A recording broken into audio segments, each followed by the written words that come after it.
In the fog-shrouded port town of Millhaven, where ancient waterways meet the restless sea, Isabella Chen keeps the massive wheels of the Raven's Mill turning with clockwork precision. To the merchants and sailors who bring their grain, she's merely the shrewd widow who inherited her husband's business, known for fair prices and exceptional flour.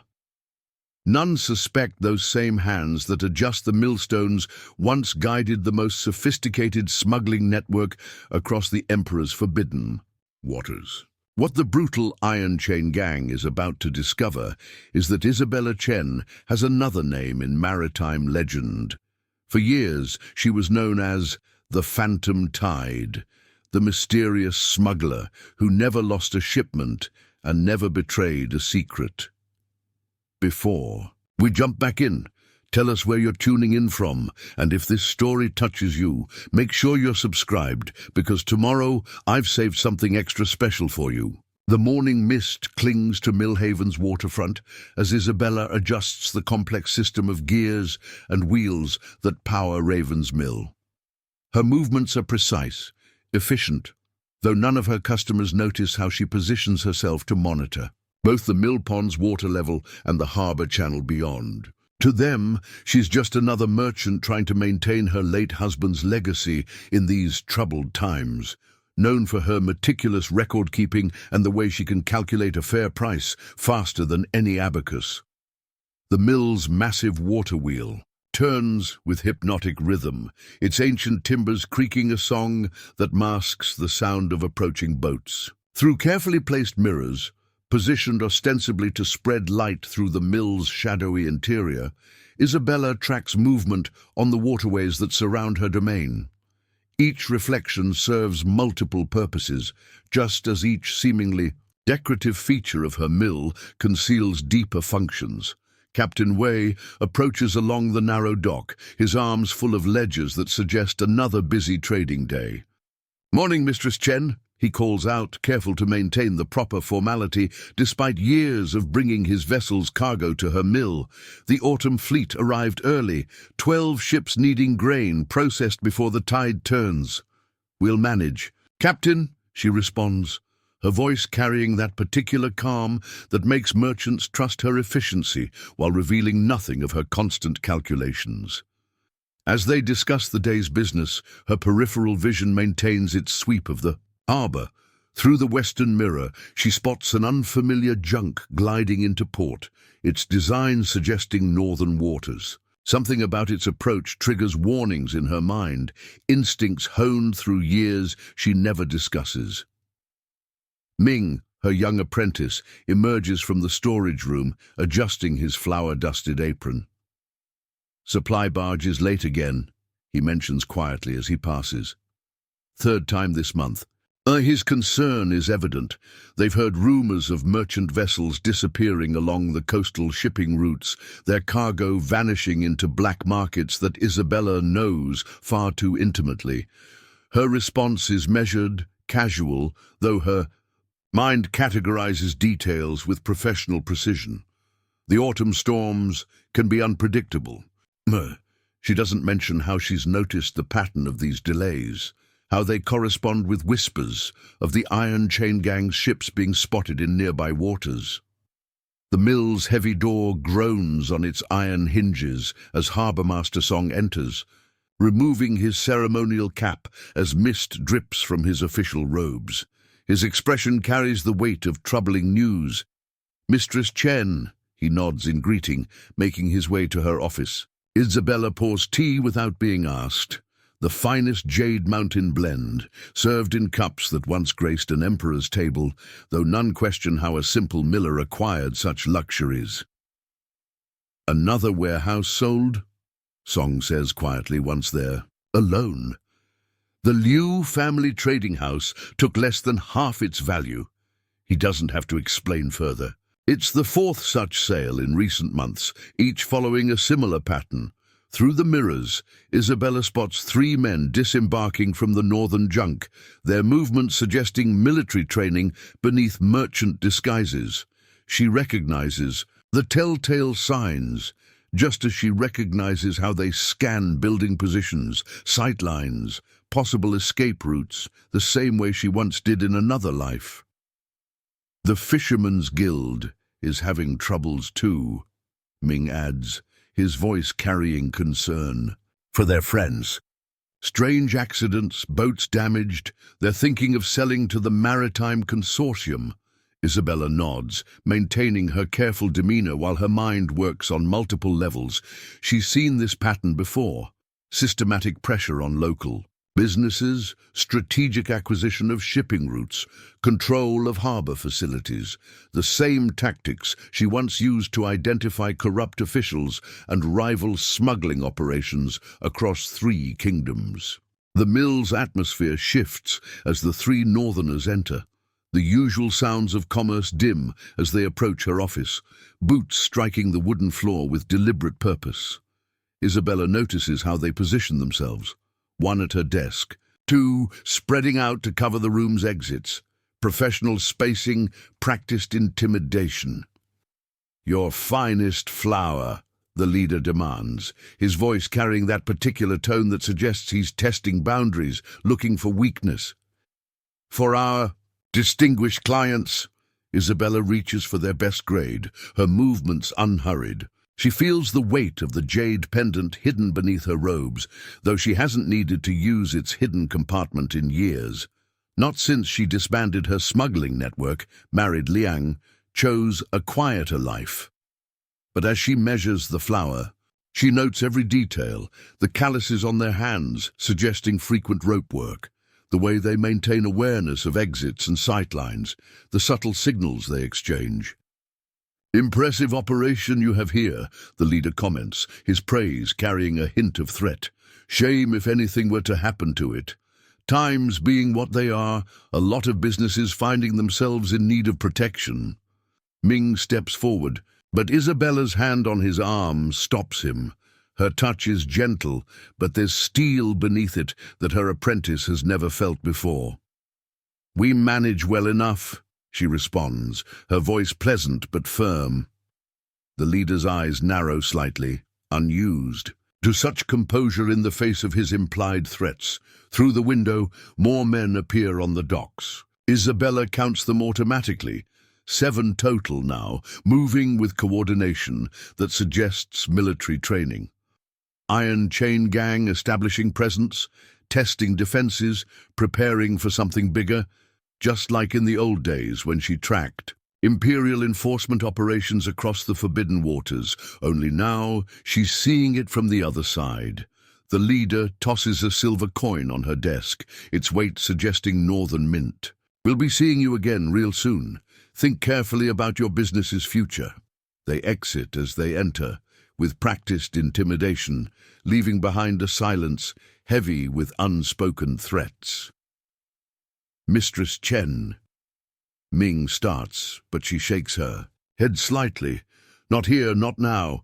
She's seen that look in his eyes before, the fear of losing everything they've built. But what these men don't understand, what no one in Millhaven suspects, is that Isabella Chen has spent years building this life precisely because she knows how to protect it.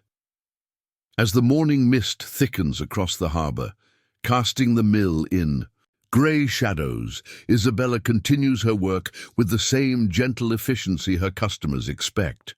But beneath her careful smile, calculations run through her mind, water levels, tide charts, channel depths, response strategies. The phantom tide may have retired from smuggling, but she never truly faded away. These men, this Iron Chain Gang, think they're the predators in this situation. They're about to learn differently. Through the mill's eastern window, Isabella spots more subtle changes in harbor traffic. Fishing boats adjust their usual routes, giving wide berths to the northern junk. Even the local smugglers, whose small-time operations she tolerates because they help her track larger threats, have gone quiet, their absence speaking volumes about the Iron Chain Gang's reputation. The massive millstones continue their endless rotation, each grinding cycle masking the sound of Isabella checking her defenses. To casual observers, the mill's design appears traditional, if unusually well maintained. They don't notice how the loading dock's support beams are spaced, precisely to block larger vessels' approach, or how the grain chutes could quickly redirect the mill pond's powerful flow. "The stones need adjusting," she announces, sending Ming to fetch the specialized tools. Her apprentice doesn't realize these implements, passed down through generations of millers, were originally designed for very different purposes. Each one perfectly balanced for throwing, their worn handles telling stories of midnight raids and daring escapes. Arbormaster Song lingers, his official manner slipping slightly to reveal genuine concern. The Iron Chain Gang. "They're not like our usual troubles, Isabella. They've taken 3 ports up the coast. No one who resists survives to tell the full tale." Isabella's hands never pause in their work, but her mind catalogues every detail of Song's report. Through years of operating the Empire's most sophisticated smuggling network, she learned to read between the lines of such warnings. The gang isn't just taking over ports, they're building something bigger, something that threatens the delicate balance of power she helped establish before choosing this quieter life. The water wheel's rhythm changes slightly as the tide begins to turn. To others, it's just another part of the mill's operation. To Isabella, it's a timer, marking cycles she established years ago when converting this ancient structure into something far more strategic than a simple grain mill. These men think they've found another vulnerable business to exploit. They're about to discover why some waters run deeper than they appear, and why some millers know far more about moving contraband than just grinding grain. Dawn mist shrouds Millhaven's waterfront as Isabella makes her way through the maze of canals toward the Jade District's merchant houses. The early morning tide carries the scent of salt and seaweed, but she notices more than just maritime aromas. 3 unfamiliar warehouses have begun operations overnight, their weathered signs suggesting established businesses, though she knows every legitimate storage facility in the port. Through the morning haze, she spots members of the Iron Chain gang conducting inspections at the harbormaster's office, while Song reviews manifests with trembling hands. Isabella notes how their casual stances mask calculated intimidation, a technique she remembers well from maneuvering past Imperial customs agents in the Forbidden Waters. The bronze bell of the Maritime Exchange tolls as she enters, finding her old friend Mei Lin already organizing silk ledgers with the precise determination of someone trying to maintain normalcy in troubled times. The trading house's shelves show gaps where valuable goods should be, shipments mysteriously lost before reaching Millhaven's waters. "Isabella," Mei Lin manages a weak smile, dark circles under her eyes, suggesting sleepless nights. She glanced nervously at the fresh crack in her office window, the result of what the Harbour Patrol's report called a docking accident. Isabella studies the brake pattern, recognizing the distinctive mark of a smuggler's boarding hook, a favorite tool she once used herself. "Thought I'd check if that special tea shipment made it through." Her voice carries casual concern, but her eyes note everything. The disturbed invoices suggesting recent visitors, the way Mei Lin positions herself to keep the strong room in view. Preparing and narrating this story took us a lot of time, so if you are enjoying it, subscribe to our channel. It means a lot to us. Now back to the story. Third cargo lost this month, turned back at Dragon's Teeth Passage. Mei Lin's hands shake slightly as she adjusts account books. "Captain said the channel was blocked by unexpected debris, same as the others." She lowers her voice. "The Liu family stopped by yesterday, said they couldn't refuse the Maritime Consortium's offer, but their eyes—" She trails off, the implication clear. The exchange's bell rings again as Dr. Wu enters, her healer's satchel clutched tight. Like Mei Lin, the young physician's face shows strain. "Mistress Chen?" She nods in greeting, then turns to Mei Lin. "Those medicinal herbs I ordered?" "Delayed," Mei Lin confirms quietly, "along with everything else." Isabella watches Wu's composure crack slightly. "I needed those supplies. Old Master Zhang's lungs aren't healing right, and with the dock accidents increasing..." She catches herself, but Isabella notes the specific reference, more accidents, all following a pattern. Through the window, Isabella spots two more Iron Chain members joining the group at the harbour master's office. She recognizes one from yesterday's mill visit, notes how they position themselves to watch the street while maintaining casual appearances, professional surveillance, though they think no one notices their technique. "Young Ming passed by the exchange last night," Isabella mentions carefully, testing a theory. "Said his cousin's injury wasn't from a cargo spill like everyone's saying. Mentioned seeing strangers around their ship the day before."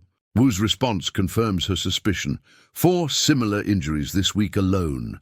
Dock workers, merchants, all with stories that don't quite match their wounds.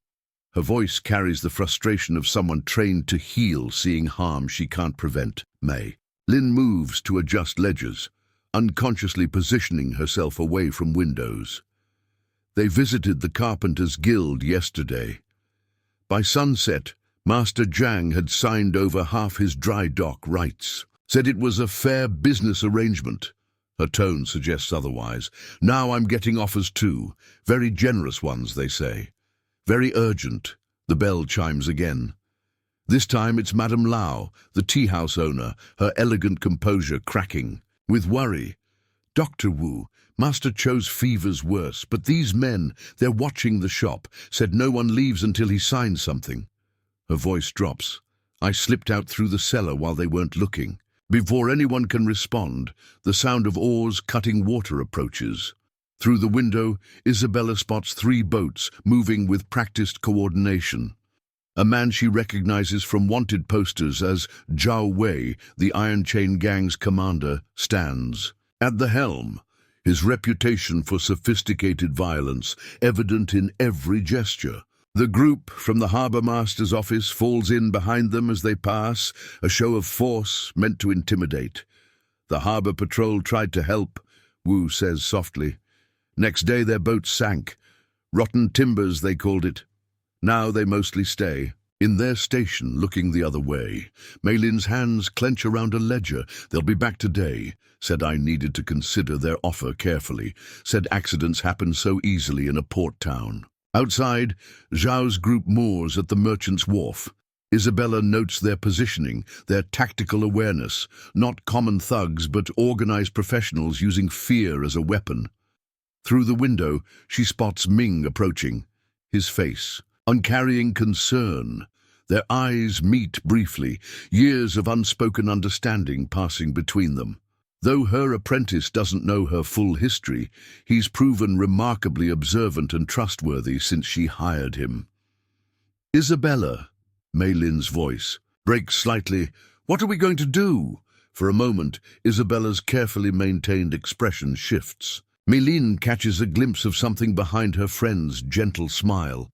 Something that reminds her of stories she's heard about phantom ships and uncatchable smugglers who operated beyond imperial law. But then, Isabella's usual warmth returns. Through her eyes remain fixed on Zhao's men. "We endure," she says simply. "We watch, and when the time comes, we show them exactly what kind of port they're dealing with." Her voice carries calm reassurance, but beneath it runs a current of steel that makes the others look at her curiously. Through the window, Isabella spots more of Zhao's men entering the harbour, the sun catching their weapons, well maintained. Hooks and short blades, carried with the casual confidence of men used to solving problems with violence. They don't realize they're being observed by eyes that once guided smuggling fleets through imperial blockades, and don't understand that their every movement reveals their intentions to someone who spent years studying exactly this kind of operation. As Isabella comforts her friends, her mind calculates possibilities. The Iron Chain Gang thinks they're dealing with simple merchants, easily pressured, easily controlled. They're about to learn how wrong they are. Through the exchange's rear window, she observes more subtle changes in the harbor's rhythm. Small fishing boats adjust their moorings, creating wider channels than necessary for their size. Market vendors rearrange their stalls, seemingly at random, but actually establishing clear lines of sight to key waterways. Even the children playing along the docks have begun mimicking her apprentice Ming's hand signals, a secret language she developed years ago to coordinate fleet movements through imperial waters. "Found something in the old records," Mei Lin whispers, drawing her attention to a hidden compartment beneath the exchange's floorboards. Ships manifested from the Northern Consortium. They're not just taking over ports, they're establishing a trade monopoly, controlling every major waterway from here to the Frost Kingdom. Isabella's mind works on multiple levels as she studies the documents. The Iron Chain Gang isn't operating alone. Their patterns suggest backing from powerful merchants, perhaps even imperial officials. Through carefully positioned mirrors, she watches Zhao's men establish patrols along the waterfront, their movements revealing gaps in their knowledge of local tides and currents. "The medicine shops are struggling too," Wu adds quietly. "Not just delayed supplies. Someone's been asking questions about who buys certain herbs, especially ones used to treat rope burns and night blindness." Her eyes meet Isabella's meaningfully. Telltale injuries for crews running blockades. A commotion erupts near the harbour master's office as a small fishing boat arrives ahead of schedule. Through the window, Isabella watches young Li Wei, the fisherman's son she hired last month, argue with Zhao's men about tide tables and landing fees. His apparent clumsiness in securing his moorings actually allows him to position his vessel perfectly to observe the gang's warehouse.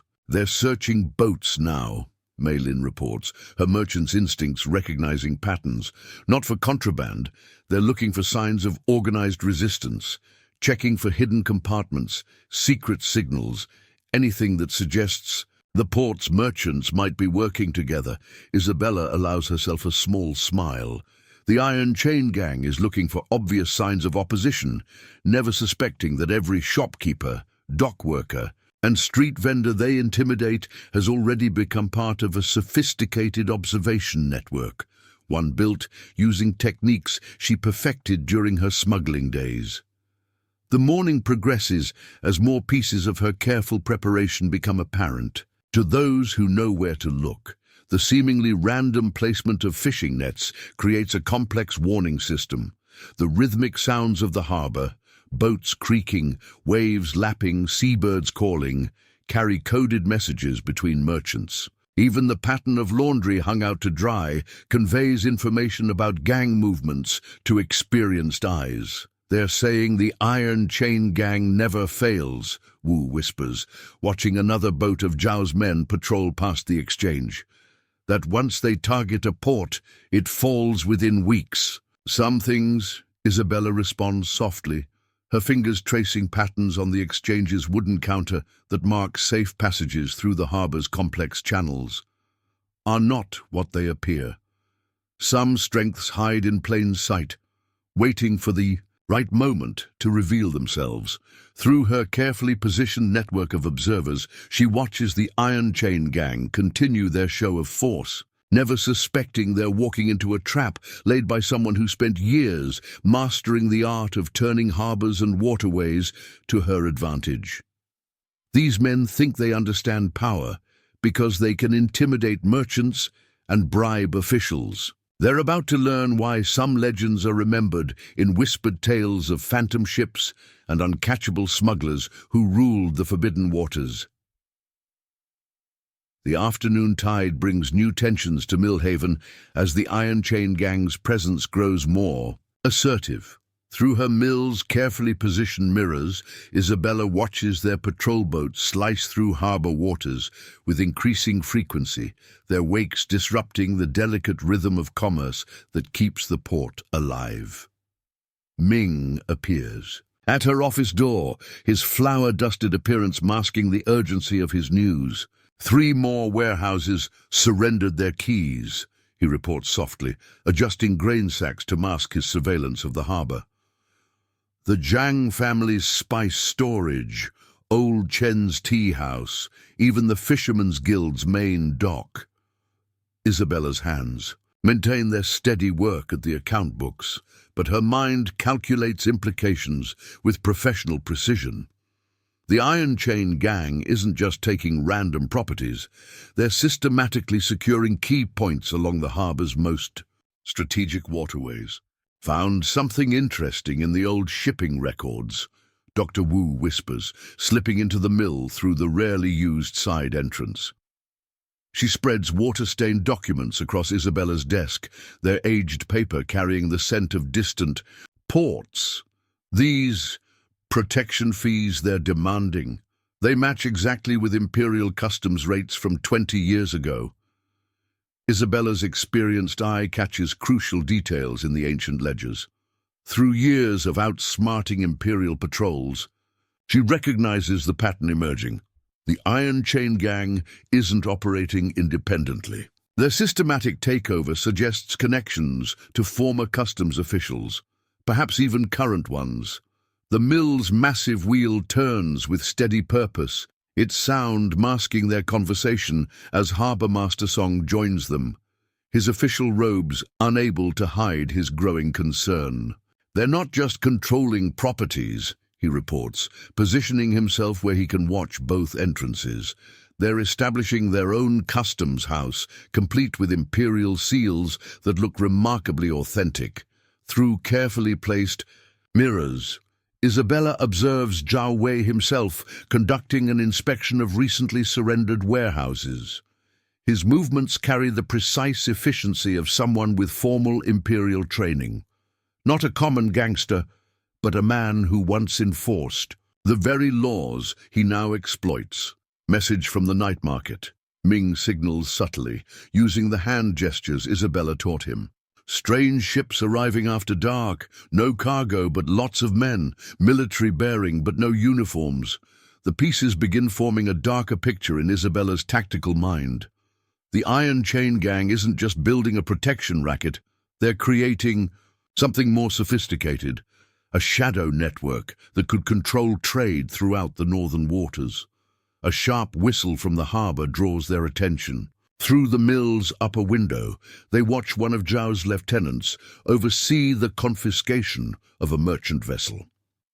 The operation carries the hallmarks of official procedure, though Isabella notes telling discrepancies that only someone intimately familiar with imperial customs would recognize. They're creating legitimate cover, she observes softly, her fingers tracing patterns in spilled flour that mark safe passages through the harbour's treacherous channels.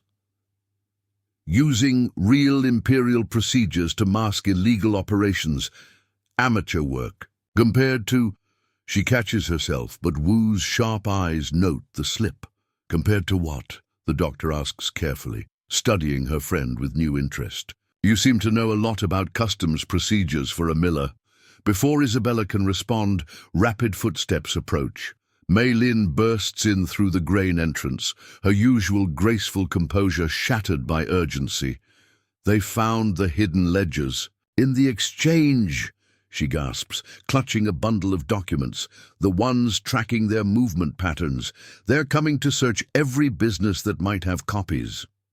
Isabella's mind races through implications as she watches Zhao's men fan. Out through the harbour district. Through her network of mirrors, she notes how they coordinate their movements, establishing a systematic search pattern that suggests military training. The mill's next on their list, Song warns, spotting approaching patrol boats. They'll want to check every record, every storage room, every possible hiding place. Let them look, Isabella responds quietly, her voice carrying that particular calm that makes others lean in to hear. Some secrets hide best in plain sight. Her hands move with practiced efficiency as she makes subtle adjustments to the mill's complex machinery. Through hidden observation points, she watches the Iron Chain Gang search teams approach. Their confidence masks gaps in their tactical awareness. They see the mill's obvious entry points but miss its subtle water level. Access, notice its storage capacity, but overlook its strategic position, controlling water flow to half the harbor. Ming, she commands softly, adjust the main sluice gate. Dr. Wu, those herbs you stored in the lower chamber, best move them now. Mei Lin, show our guests the public ledgers when they arrive, the ones we prepared last week.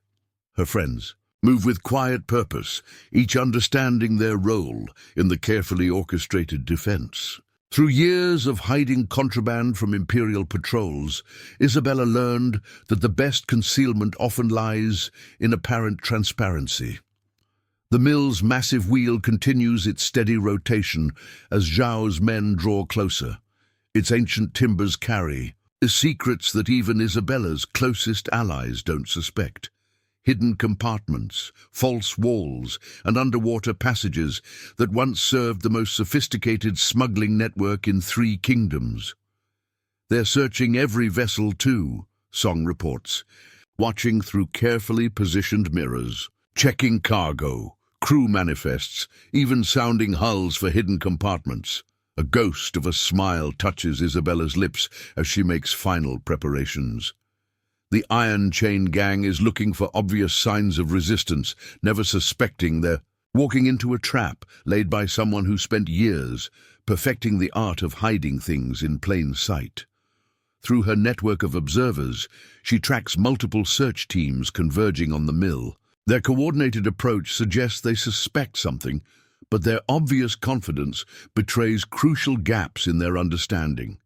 They think they're searching for a simple grain mill, never questioning why its water wheel turns with such precise timing, or why its grain chutes align so perfectly with major shipping channels. Isabella, Wu's voice carries quiet concern. They're not just looking for ledgers anymore. I heard them talking.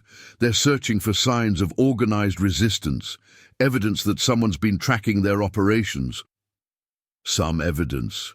Isabella responds softly, her hands never pausing in their precise work, reveals more about those who search than what they seek. Through carefully placed mirrors, she watches Zhao himself approach along the main dock, his manner suggesting this inspection holds special importance.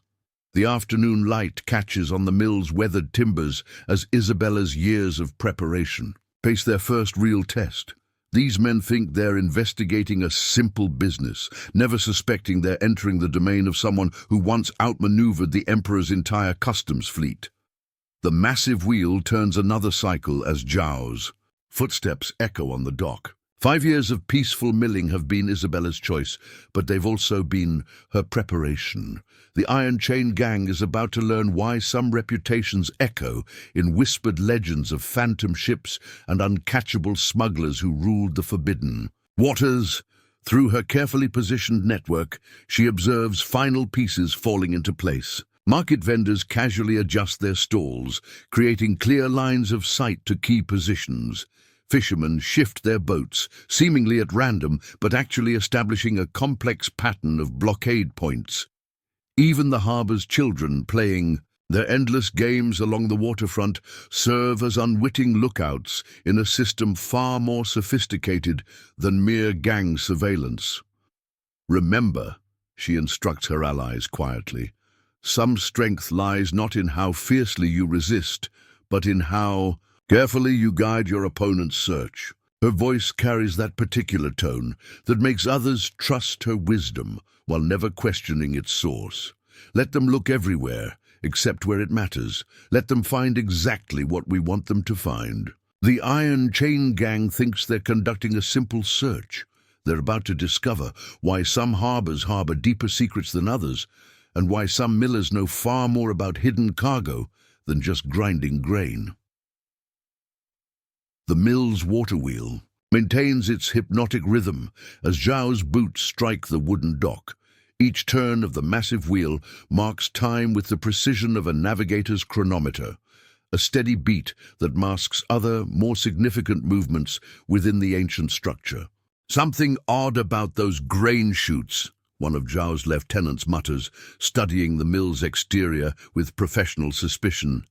They're positioned differently than other mills I've seen. Isabella allows herself a moment of private satisfaction. The lieutenant's observation is correct, but his conclusion couldn't be more wrong. The chute's unusual arrangement isn't a flaw. It's a carefully designed system that can redirect the mill pond's powerful flow in ways that would make any naval tactician envious. Through her network of mirrors, she watches more of Zhao's men take positions around the mill.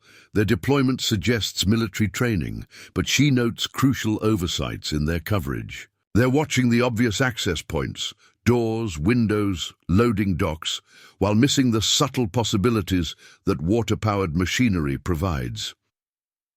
"Check every ledger," Zhao commands as he enters, his voice carrying that particular tone of someone used to imperial authority. Every grain sack, every storage room. The Phantom Tides network had connections in every major port.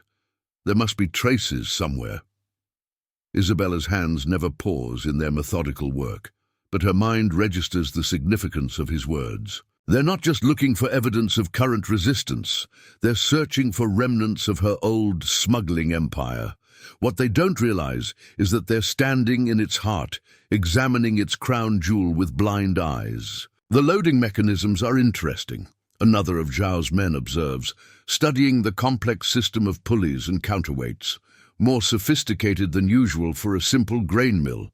"My late husband was an innovator," Isabella responds, mildly, her voice carrying just the right note of widow's pride. "He believed efficiency was worth the extra engineering." Through carefully concealed observation points, she watches their search pattern develop. They're thorough, professional, but their very precision works against them. They're looking for obvious signs of smuggling operations, false bottoms, hidden panels, secret compartments. They don't understand that the most effective hiding places are the ones that never appear to be hidden at all. The water flow calculations are remarkably precise, Zhao himself notes, examining the mill's operational ledgers. Every detail documented, every adjustment recorded. His tone suggests growing suspicion, though not of the right things. "A mill this size requires careful management," Isabella explains, her demeanor perfectly matching her role. The slightest miscalculation could jam the mechanisms or spoil an entire grain shipment. What Zhao doesn't grasp is that those same calculations, which appear to be simple mill operations, could guide a skilled navigator through the harbor's most treacherous channels.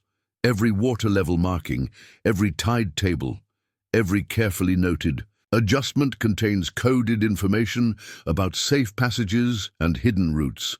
"Check the grain samples," Zhao orders, gesturing to the neatly labeled sacks in her office. "Everyone." Isabella maintains her calm as they inspect her quality control collection. Each sample indeed contains exactly what its label claims: wheat, rice, barley. But the precise composition of each mixture, the specific arrangement of grains, carries messages that only the most experienced smugglers would recognize. Through her mirrors, she notices Dr. Wu casually passing the mill's outer walkway, her medical bag swinging with deliberate rhythm. To Zhao's men, it's just another local resident going about their business. To Isabella's network, it's a signal that the harbor's hidden preparations are complete. "The basement seems bigger than necessary," one searcher reports, returning from below, "and these support pillars, their spacing is unusual." "The original mill was built over ancient foundations," Isabella explains. "My husband simply worked with what was already here." She doesn't mention that those foundations include underwater passages dating back to the kingdom's first dynasty, or that the pillar spacing precisely matches the timing needed to navigate those passages at different tide levels. As the search continues, Isabella notes how her years of preparation play out in ways the Iron Chain Gang cannot comprehend. Every discovery they make leads them further from actual secrets. Every suspicion they pursue guides them along paths she designed for exactly this purpose. The grain distribution records are remarkably detailed, Zhao observes, studying her. Official ledgers. Every delivery, every customer, every transaction, documented with unusual precision. The imperial tax collectors appreciate thoroughness, Isabella responds, her voice carrying just the right touch of bureaucratic resignation. What Zhao fails to understand is that those same records, read properly, reveal the movements of every significant cargo through the northern waters. Her legitimate business documentation provides perfect cover for monitoring shipping patterns that would interest more than just tax collectors. The afternoon progresses as the Iron Chain Gang's search becomes increasingly frustrated. They're looking for evidence of resistance, for signs of the legendary Phantom Tides network, never realizing they're examining it right now in ways they cannot recognize. These men think they're conducting a thorough investigation. They're about to learn that some secrets hide not in dark corners or false bottoms, but in the careful arrangement of everyday things, in the precise engineering of systems that appear to serve one purpose while masterfully achieving another. The water wheel turns another cycle, its steady rhythm marking time as Isabella's years of preparation face their closest scrutiny. These searchers think they're looking for hidden contraband and secret messages. They don't understand that the greatest smuggling operation ever to rule the northern waters now hides in plain sight, disguised as nothing more remarkable than a well-run mill. The water-level markers on the wheel seem unnecessarily complex. Another of Zhao's men reports, studying the intricate system of notches and lines that track the mill pond's depth. Most mills use simpler methods.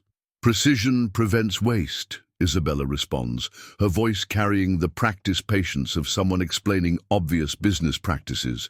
In milling, small errors compound quickly. What the searchers fail to grasp is that those same markers, when read properly, indicate safe passages through the harbor's most treacherous channels at different tide levels. Each carefully carved line contains information that could guide a skilled navigator past the Imperial fleet's most vigilante patrols. Through her network of mirrors, Isabella notices more subtle movements in the harbor. Fishing boats adjust their positions with apparent randomness, but she recognizes the pattern emerging. Her old network isn't just surviving the Iron Chain Gang's investigation, it's actively gathering intelligence on their operations. These millstones, Zhao himself observes, running his hand along the massive granite wheels. The grooves are cut differently than standard patterns. An old family design, Isabella explains, more efficient for certain grain types. She doesn't mention that those same groove patterns, viewed from the correct angle, form a sophisticated map of the Northern Kingdom's most lucrative smuggling routes. The very tools that grind her grain could guide a knowledgeable captain through waters the Imperial Navy considers impassable. "Master Zhao," one of his lieutenants calls urgently, "found something in the storage room. Records of unusual payments, dates matching known smuggling operations." Isabella maintains her calm as they examine the evidence. Documents she carefully prepared and planted months ago when she first recognized the pattern of the Iron Chain Gang's expansion. Let them focus on obvious suspicious items while missing the real network operating in plain sight around them.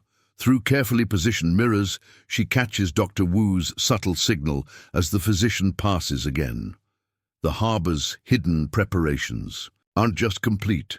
They're already gathering crucial information about the gang's true operations.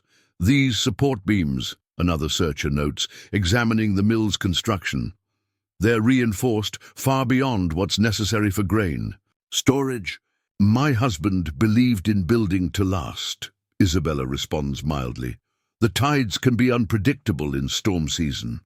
She doesn't elaborate on how those same reinforcements could easily support the weight of contraband far more valuable than grain. or how their precise spacing creates hiding spots invisible to all but the most experienced smuggler's eye. As the afternoon progresses, Isabella watches the Iron Chain Gang's search pattern reveal more about them than they discover about her. Their methods, their priorities, their oversights, all confirm her suspicions about their true nature and connections.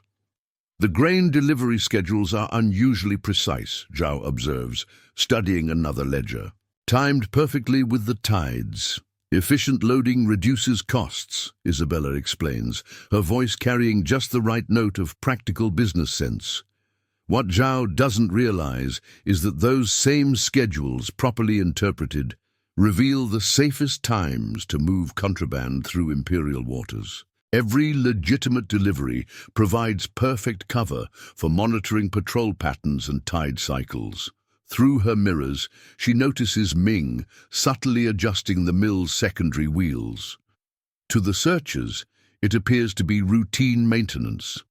In reality, he's preparing the mill's hidden defensive capabilities, mechanisms that could transform this seemingly peaceful business into something far more formidable if necessary. These old blueprints, one of Zhao's men announces, discovering documents Isabella deliberately left visible. They show modifications to the original mill design. "My husband's improvements," she responds. "He was always tinkering with the machinery."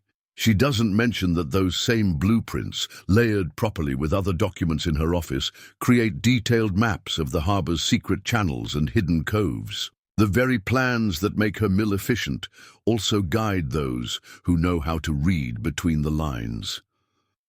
The search continues as afternoon light begins to fade. Through her network of observers, Isabella tracks not just the Iron Chain Gang's movements, but the subtle responses of her hidden network. Every discovery the searchers make leads them further from understanding the true sophistication of what they're examining. These men think they're conducting a thorough investigation of a simple mill. They're about to learn that some operations hide not in secret compartments or coded messages, but in the precise engineering of legitimate business, in the careful arrangement of everyday activities that serve multiple purposes at once. The water. Wheel turns another cycle, its steady rhythm masking the subtle preparations taking place throughout the harbor. The Iron Chain Gang believes they're searching for signs of resistance. They don't understand that they're standing in the heart of the most sophisticated smuggling operation ever to rule the northern waters, examining its crown jewel with eyes that cannot see its true nature. Evening mist creeps across Millhaven's harbor as Isabella assesses the aftermath of the Iron Chain Gang's search. Through her network of mirrors, she watches Zhao's men establish new patrol patterns, their movements suggesting both frustration and growing suspicion. "Found something in the harbor master's archive," Ming whispers, emerging from the shadow of a grain stack. He spreads ancient documents across her desk, their weathered pages carrying the seal of the Imperial Customs Office. These aren't just gang members.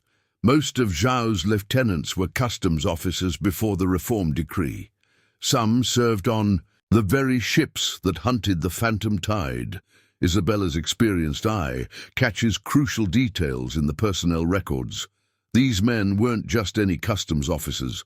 They were part of the elite Maritime Enforcement Division, the same unit she'd outmaneuvered countless times in her previous life.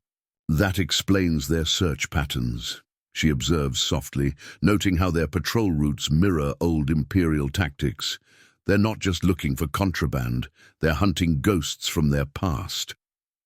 Through carefully positioned observers, she tracks more subtle changes in harbor activity. The Iron Chain Gang has begun implementing formal customs procedures, their methods eerily similar to Imperial protocols she once knew by heart. Dr. Wu slips into the mill through the water level. Entrance, her medical bag containing more than healing supplies. "They're setting up checkpoints at every major channel," she reports, producing detailed notes hidden among her prescriptions, requiring new documentation for all cargo movements, even between local docks. and charging fees that match old Imperial rates. Malin adds, joining them via the hidden passage behind the grain chutes. But the money isn't going to any official coffers. They're building their own shadow customs house. Isabella's tactical mind connects patterns as she processes this intelligence. Through her mirrors, she watches Zhao himself overseeing the installation of new mooring posts, their positions exactly matching old Imperial patrol stations she'd mapped years ago. And that's not all. Harbour Master Song approaches, his official robes concealing documents smuggled from his own office. Found these in a sealed archive, orders from the Imperial capital, dating back to when the Phantom Tide was most active. They're implementing the exact same containment strategies that failed to catch her. A ghost of a smile touches Isabella's lips as she studies the old tactical maps. These men are recreating a system she spent years learning to defeat, never suspecting that its greatest weakness sits at the heart of their operation. Master Chen's boat spotted something else. Ming signals through their coded gestures. New construction at Eagle Point Lighthouse. They're installing signal mirrors like the old Imperial warning system. Through the evening mist, Isabella observes these developments with professional assessment. The Iron Chain Gang isn't just taking over the harbour, they're rebuilding the very network of control she once specialized in evading. They're questioning every ship captain who operated in these waters during the Phantom Tides era. Lin reports, her merchant's connections providing crucial intelligence. Offering pardons for information about old smuggling routes. Let them search the past, Isabella responds quietly, her fingers tracing patterns in spilled grain that map current patrol movements. Some secrets hide best in present shadows. The mill's great wheel turns with steady purpose as she makes subtle adjustments to its timing. Each rotation now marks the gaps in the gang's patrol schedule, its rhythm providing perfect cover for messages passed between trusted allies. Found something else in those archives, Song adds, producing more yellowed documents. Zhao wasn't just any customs officer. He commanded the task force specifically created to capture the Phantom Tide.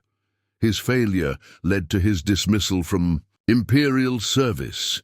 Isabella's mind calculates implications as she watches Zhao direct his men with military precision.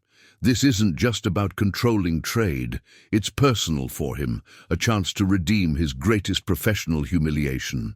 Through her network of observers, she notices how the gang's operations increasingly mirror old Imperial protocols, their checkpoint procedures, their documentation requirements, their patrol patterns, all drawn from methods she once defeated regularly. They're implementing the triple seal system, Malin observes, referring to the complex cargo verification process Isabella had routinely circumvented, requiring multiple authorizations for even the smallest shipments. Some chains, Isabella responds softly, her voice carrying that particular tone that makes others lean in to hear, are weakest when they seem strongest. Some controls create their own vulnerabilities. As darkness settles over the harbour, she watches the Iron Chain Gang's new procedures take effect. Their systematic approach would impress most observers. The coordinated patrols, the professional documentation checks, the strategic positioning of armed guards, but Isabella sees what they miss. Every procedure they implement creates new opportunities for her network to exploit. Every checkpoint they establish provides another point of intelligence gathering. Every formal process they require offers another chance for subtle manipulation. Through carefully placed mirrors, she tracks multiple developments simultaneously. The gang's attempts to control harbour traffic have actually made ship movements more predictable. Their checkpoint system, meant to restrict access, provides perfect cover for her allies to monitor their operations. They're searching the old smuggling routes, Ming reports via their coded signals, using Imperial charts to check every cove and hidden channel that might have served the Phantom Tide's network. Isabella allows herself a moment of private amusement. These men are hunting for hidden paths through dangerous waters, never suspecting that the real network operates through legitimate channels they themselves now control. The evening deepens. As more pieces of her counter-strategy fall into place, market vendors adjust their stalls to maintain clear lines of sight to new checkpoints. Fishing boats modify their routes to pass crucial information between isolated docks. Even the harbor's children, playing their endless games along the waterfront, become unwitting participants in a system far more sophisticated than mere surveillance. Remember, she instructs her core allies quietly, some strength lies not in resisting control, but in appearing to submit to it. Let them build their chains. Let them think their system is impenetrable. Through their observation network, she watches the Iron Chain Gang continue establishing their shadow authority. These men believe they're creating an unbreakable system of control, never suspecting they're actually building the perfect cover for operations far more sophisticated than their old imperial protocols could ever detect. The water wheel turns. Another cycle as Isabella's years of preparation face their greatest test.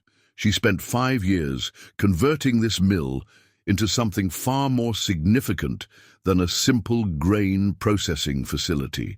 Now it serves as the heart of a network that operates not in hidden coves or secret warehouses, but through the very system meant to prevent its existence. The Iron Chain Gang thinks they're creating an impenetrable web of control.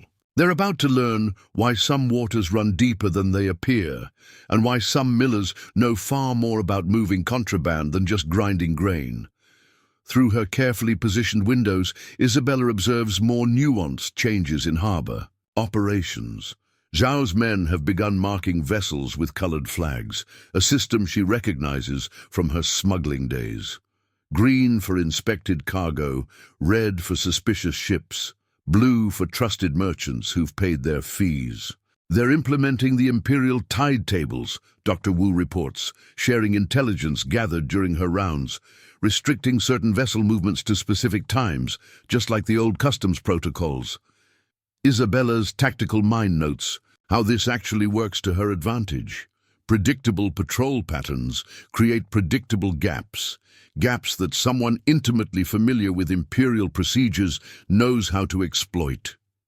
Found something else in those records, Mei Lin whispers, producing more documents from her trading house archives. Zhao's dismissal wasn't just about failing to catch the phantom tide. There were accusations of corruption, of taking bribes to allow certain ships passage. Through her network of mirrors, Isabella watches Zhao supervise the installation of new signal flags along the harbor walls. His attention to detail, his insistence on exact positioning, all suggest a man obsessed with proving his worth through perfect control. The checkpoint system has 3 layers now, Ming signals discreetly, using the hand gestures disguised as millwork. Outer harbor inspection, inner channel verification, and dockside authentication, just like the imperial protocols during the Northern blockade. Isabella finishes softly. She remembers those procedures intimately. After all, she'd designed half the methods used to bypass them. The evening patrol boats cut through darkening waters as more of the gang's strategic positions became clear. They've established guard posts at every major intersection of shipping lanes, their positions exactly matching the old imperial defensive network. They're requiring cargo manifests in triplicate, Harbour Master Song reports, his official position, providing crucial insight. Every detail must be declared: vessel type, crew size, cargo weight, even the depth of the ship's draft. Isabella allows herself a small smile as she makes subtle adjustments to the mill's water flow. These exhaustive documentation requirements create perfect cover for hiding legitimate cargo among endless papers. Through carefully placed observers, she tracks the implementation of more sophisticated control measures. The gang has begun timing patrol rotations with the tide cycles, their schedules following classic imperial patterns she once memorized. The foreign merchants are struggling, Mei Lin adds, her trading contacts providing valuable intelligence.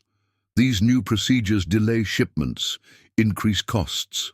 Some are talking about abandoning our port entirely. Some burdens, Isabella responds, quietly, her voice carrying that particular tone that makes others lean in to hear, create their own opportunities. Some controls generate their own shadows. As night settles over the harbour, she observes the iron chain gang system taking full effect. Every vessel movement now requires multiple authorizations. Every cargo transfer faces detailed inspection. Every merchant must navigate a complex web of permits and fees. But what Zhao and his men don't realize is that their very sophistication works against them. Each new procedure creates another point of manipulation. Each additional check provides another opportunity for subtle misdirection. Each layer of control offers another way to hide legitimate activity within apparently perfect compliance. Through her network of mirrors, Isabella watches multiple operations unfold simultaneously. The gang's checkpoint system, meant to restrict movement, actually provides perfect cover for her allies to gather intelligence. Their documentation requirements, intended to track all cargo, create endless opportunities for creative interpretation of manifests. They're implementing the night watch rotation, Ming reports via their coded signals.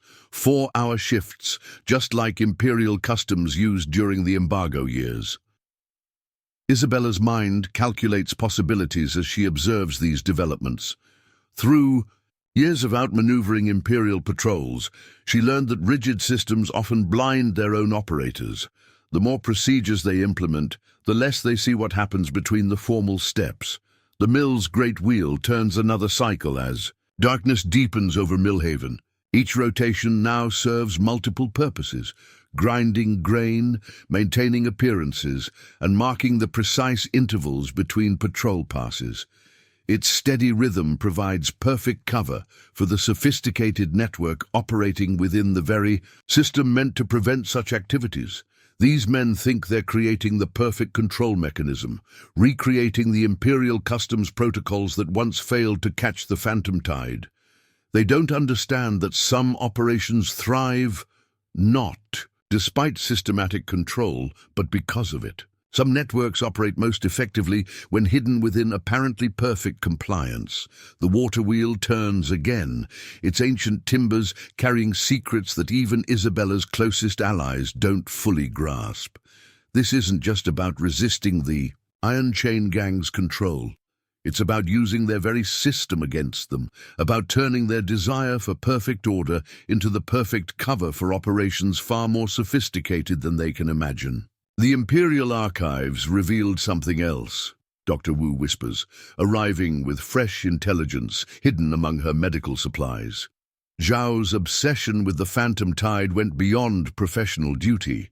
His younger brother served on a cutter that disappeared while pursuing her fleet. No trace was ever found. Isabella's mind processes this information with tactical precision. Through her mirrors, she watches Zhao personally inspect each checkpoint, his attention to detail now, carrying deeper meaning. This isn't just about control or profit, it's about revenge, about proving himself against an adversary he never managed to catch. They're implementing the seasonal route restrictions, Ming signals, using the coded movements they've developed, declaring certain channels off-limits based on traditional trading patterns. Just like the Imperial Summer Protocols, Harbour Master Song confirms, his knowledge of official procedures proving invaluable. But they're adding their own modifications. The restricted zones don't match historical records. Through her network of observers, Isabella notes how these new restrictions actually create predictable patterns in legitimate shipping traffic. Every limitation they impose forces merchants into specific routes at specific times, patterns that someone with proper understanding can use to mask other activities. Found more about their customs house operation, Mei Lin reports via their secret communication system. They're not just copying Imperial procedures. They're establishing their own trade registry, creating official documentation that looks legitimate enough to pass inspection in other ports. Isabella's tactical mind sees the broader implications. The Iron Chain Gang isn't just controlling Millhaven. They're building a network that could dominate shipping throughout the northern waters. Their documentation system could give them power over trade routes far beyond the harbor's boundaries. Through carefully positioned mirrors, she tracks the arrival of more gang members with administrative experience.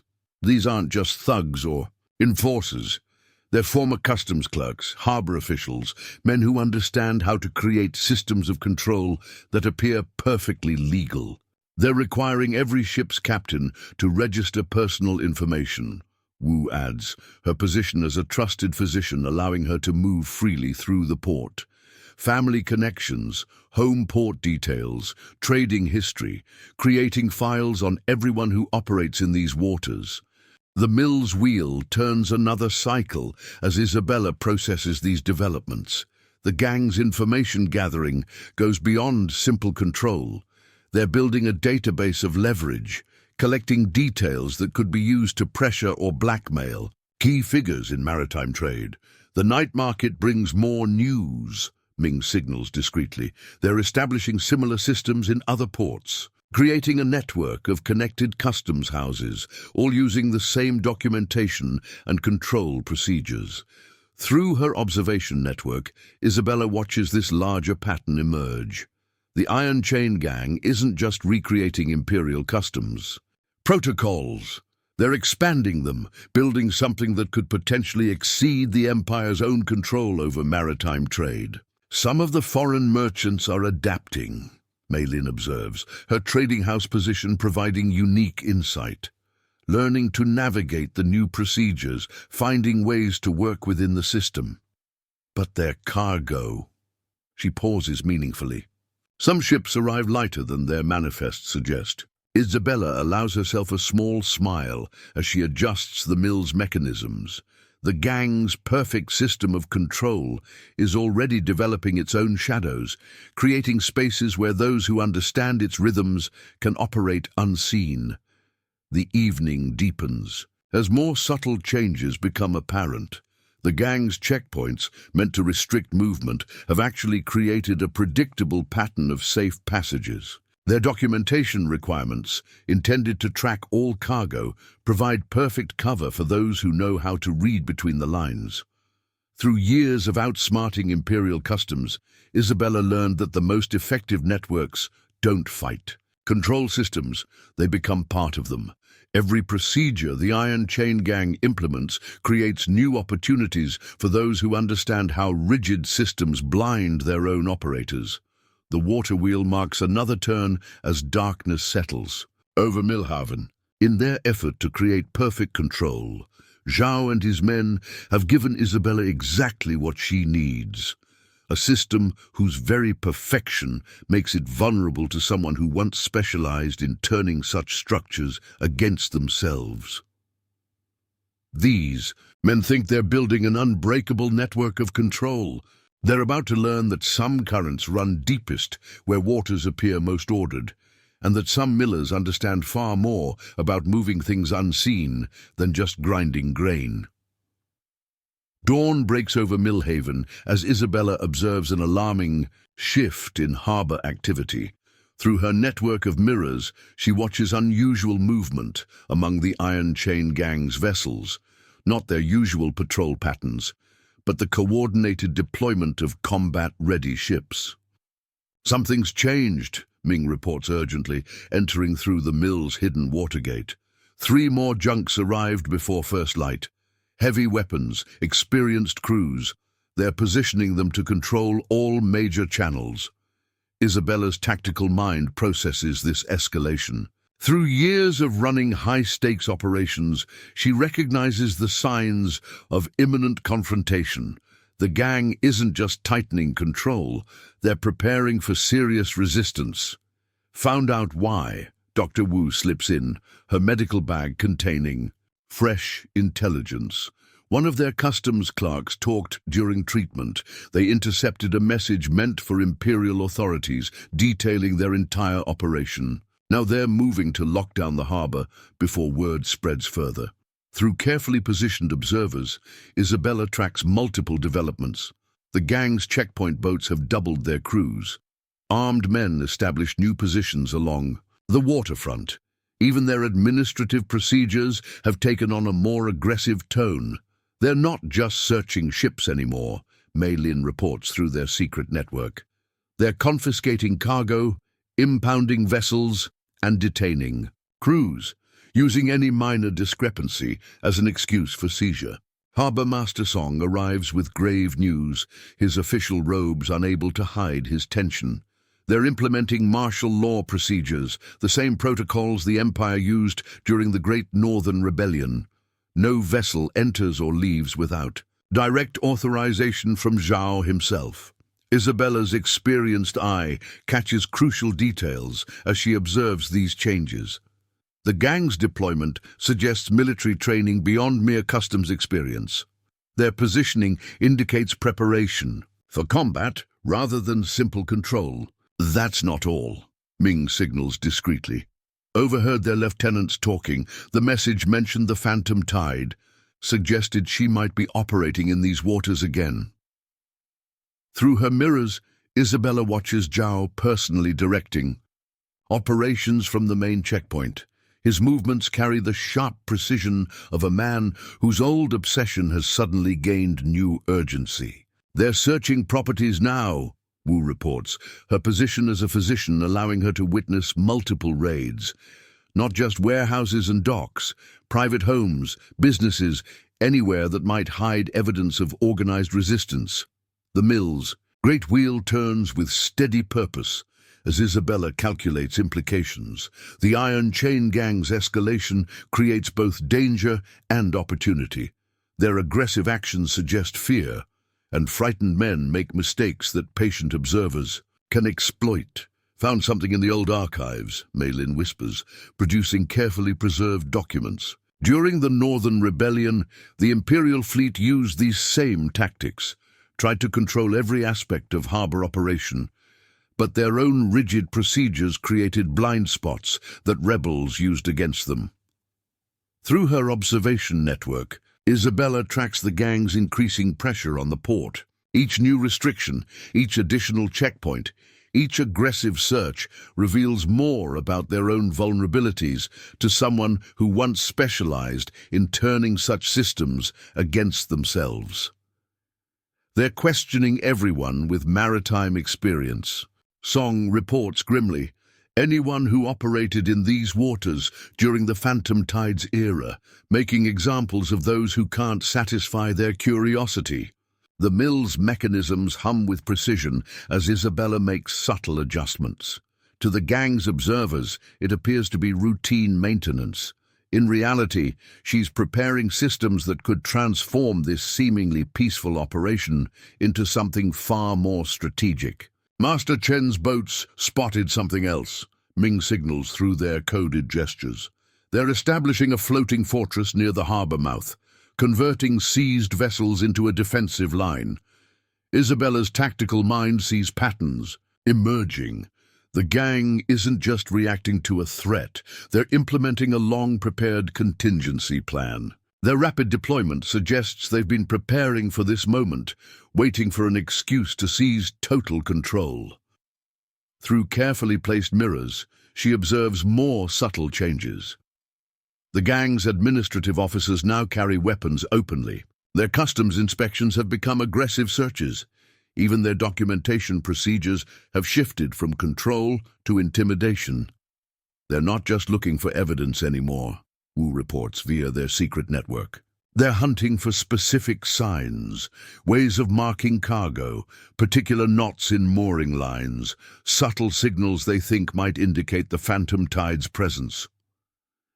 Isabella allows herself a moment of grim satisfaction as she watches their growing paranoia. These men are searching for obvious signs of resistance, never suspecting that the network they fear already operates within their own system of control. The morning progresses as tension builds throughout the harbor. Through her observers, Isabella tracks multiple confrontations. Merchants arrested for minor infractions, crews detained for questioning, vessels seized on the slightest pretext. Giles, becoming obsessed, Maylin whispers during a seemingly casual visit. He's convinced the phantom tide has been here all along, watching, preparing to strike, demanding his men search for any sign of her infamous trading network. Through strategic positions, Isabella watches the Iron Chain Gang's commander drive, his forces with increasing intensity. His military precision has taken on a desperate edge, as if personal demons now fuel his professional tactics. The floating fortress isn't just for defense, Ming signals after observing its construction. They're creating a forward base, somewhere to coordinate aggressive operations throughout the northern waters.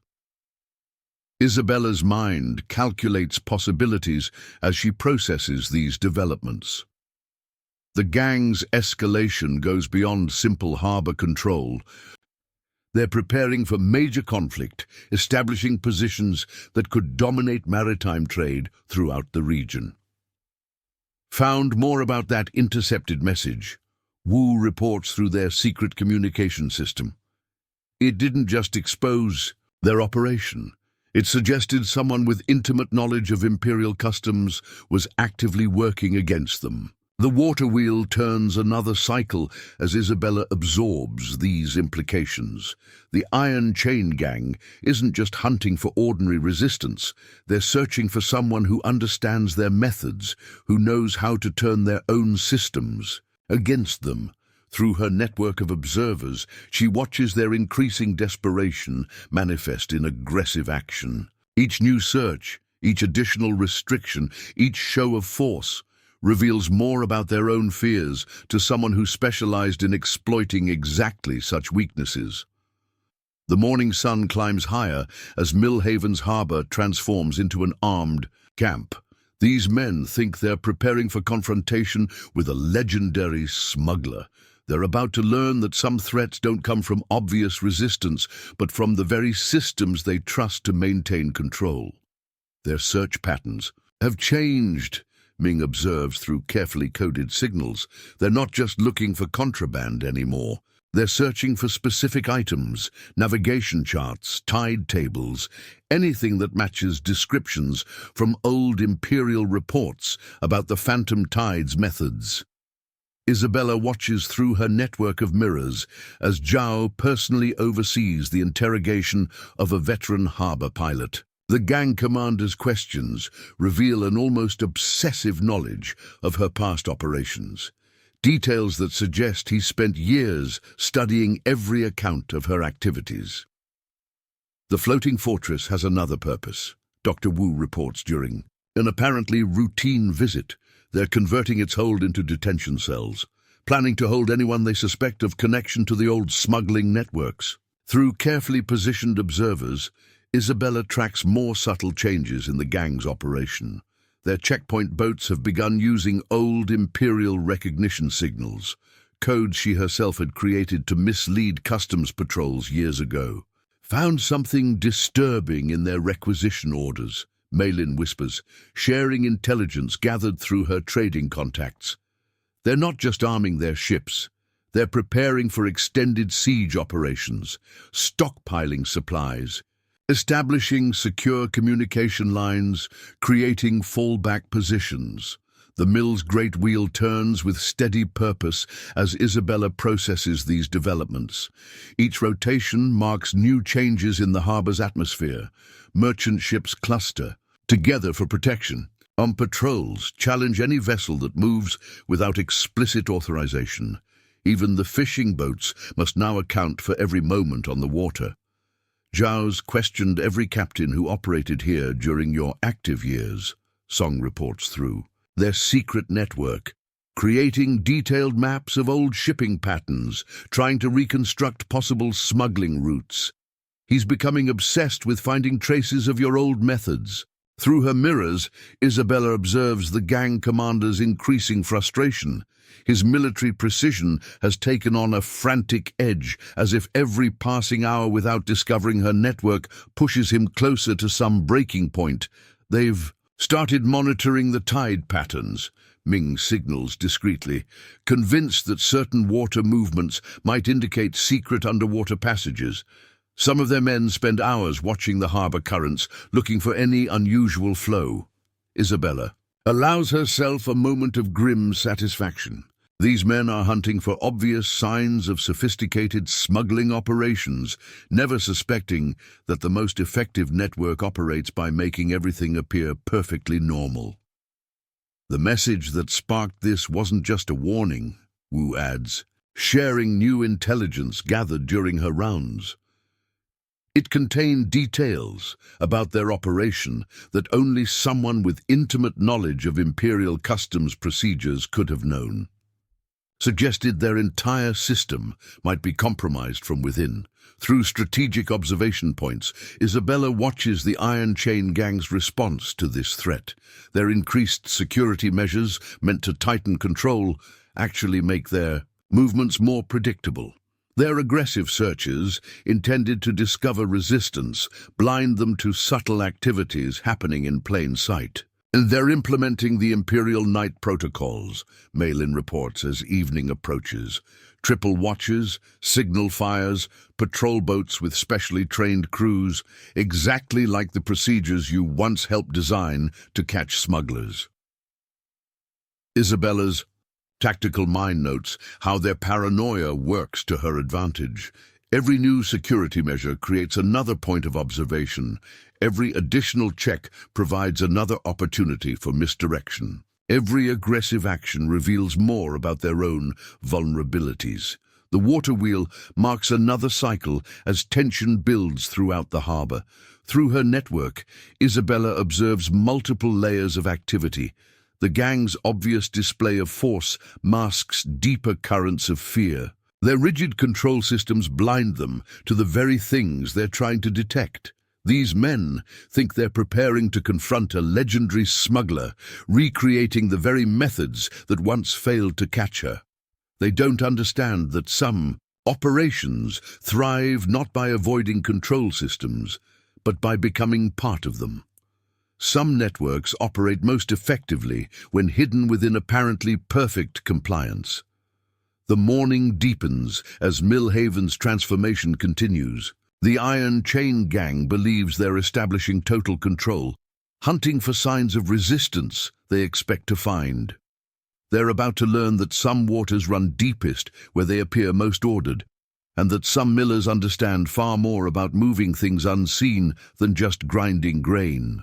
They're expanding the search beyond the harbor, Wu reports, arriving with fresh intelligence hidden among her medical supplies.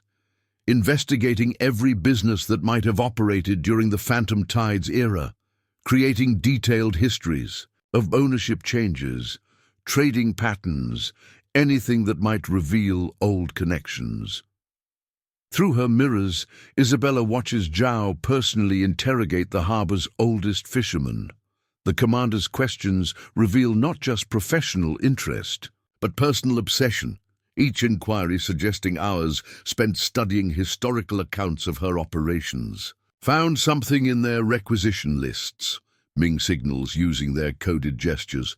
They're not just arming their checkpoint boats, they're installing specialized equipment, depth sounders, current meters, devices designed to detect underwater activity. Isabella's tactical mind processes these developments with professional precision. The gang's increasingly sophisticated measures suggest they suspect something beyond ordinary smuggling. They're hunting for an entire hidden infrastructure they believe exists beneath the harbor's surface. Their paranoia is spreading, Malin whispers during an apparently casual grain delivery. They're questioning every unusual tide pattern, every unexplained current, convinced that natural water movements might be masking secret operations. Through carefully positioned observers, Isabella notes how the gang's obsession with finding her old network blinds them to actual activities. Their focus on sophisticated smuggling techniques makes them miss the simple ways information and goods move. Through legitimate channels, Zhao's brought in specialists. Song reports via their secret communication system, former imperial hydrographers, experts in maritime navigation. They're mapping every underwater feature of the harbor, searching for hidden passages or concealed. Docks. The mill's great wheel turns with steady purpose as Isabella observes these desperate efforts. Each rotation marks new developments in the gang's hunt for ghostly signs of her past operations, while their very determination to find complexity makes them overlook elegant simplicity. They're implementing historical patrol patterns, Wu adds, sharing intelligence gathered during her rounds. Using old imperial records to recreate every strategy ever tried against the Phantom Tide. Some of their officers spend hours studying accounts of failed attempts to capture her. Through strategic positions, Isabella watches the Iron Chain Gang's increasing desperation manifest in ever more elaborate security measures. Their checkpoint boats now follow complex patterns based on old imperial tactics, patterns she herself had once helped design specifically to be defeated. The floating fortress has become Zhao's command center, Ming observes through their coded signals. He's covered its walls with maps and charts, tracking every known detail of your past operations. Some say he barely sleeps, convinced that each piece of information might reveal the key to finding you. Isabella allows herself a moment of cold satisfaction as she adjusts the mill's mechanisms. These men are hunting for shadows of her past, never suspecting that their quarry operates within the very systems they've established to catch her. The water wheel marks another cycle as tension continues building throughout the harbor. Through her network, Isabella observes how the gang's obsession creates its own vulnerabilities. Their rigid adherence to historical patterns makes them predictable. Their focus on finding hidden complexity blinds them to effective simplicity.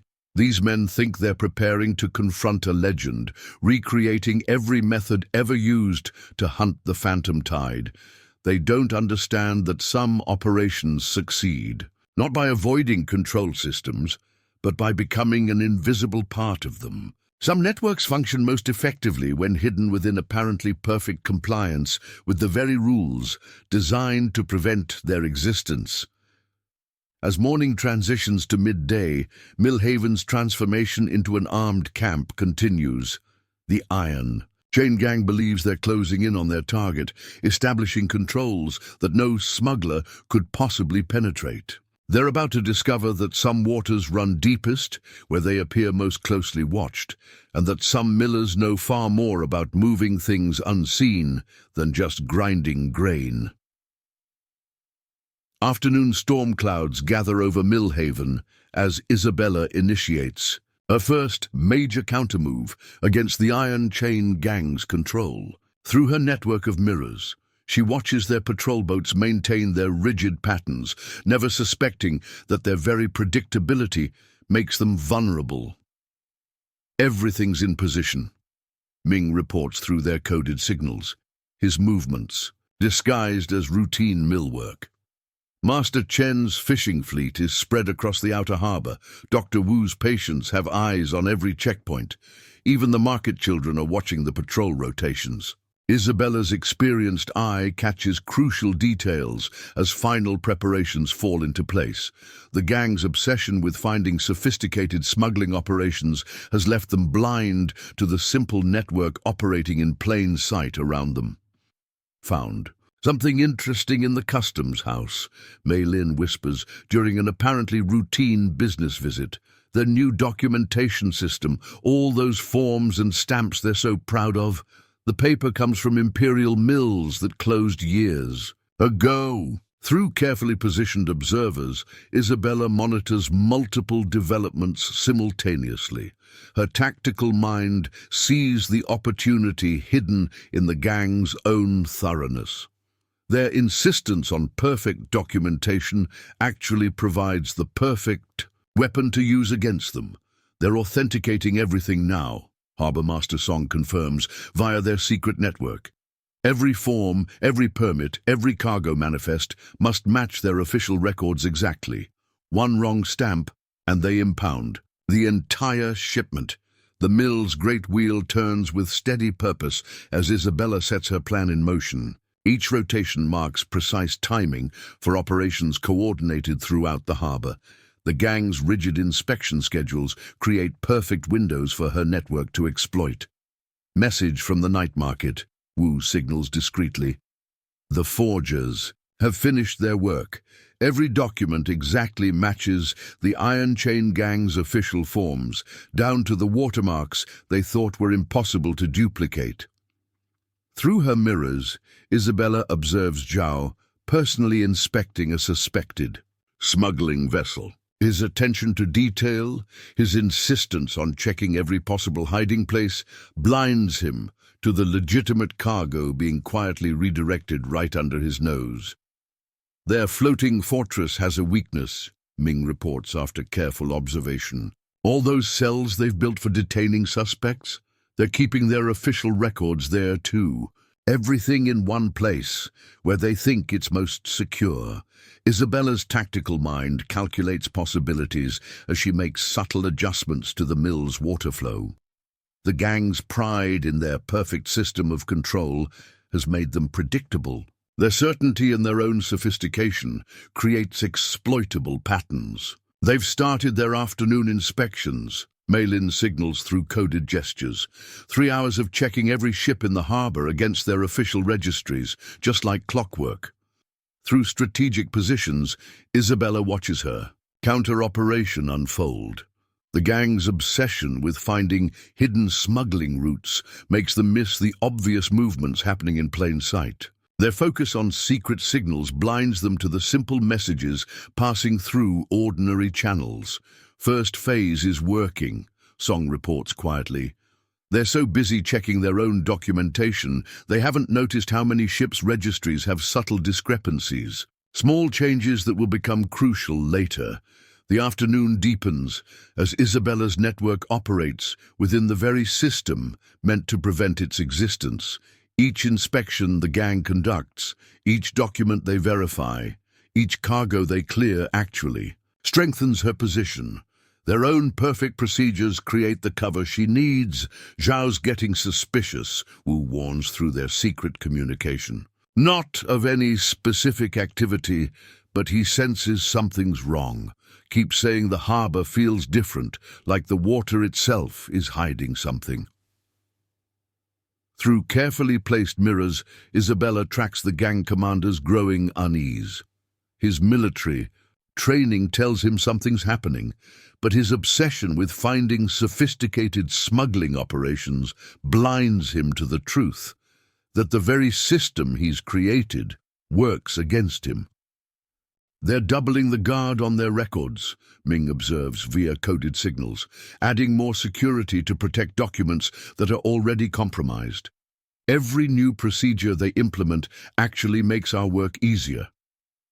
Isabella allows herself a moment of cold satisfaction as she watches events unfold. The Iron Chain Gang's insistence on perfect control, their pride in their unbreakable system, has made them vulnerable to someone who understands how rigid procedures create their own weaknesses. Found more about their documentation center, Milin reports during another seemingly routine visit. Every permit, every registry, every official record stored together. They think centralization makes their system stronger. They don't understand that it creates a single point of failure. Through her network of observers, Isabella monitors the escalating tension. The gang senses something's wrong, but can't identify what. Their increasing paranoia about sophisticated smuggling operations makes them miss the simple truth that their own perfect system works against them. The afternoon tide's turning, Song signals discreetly.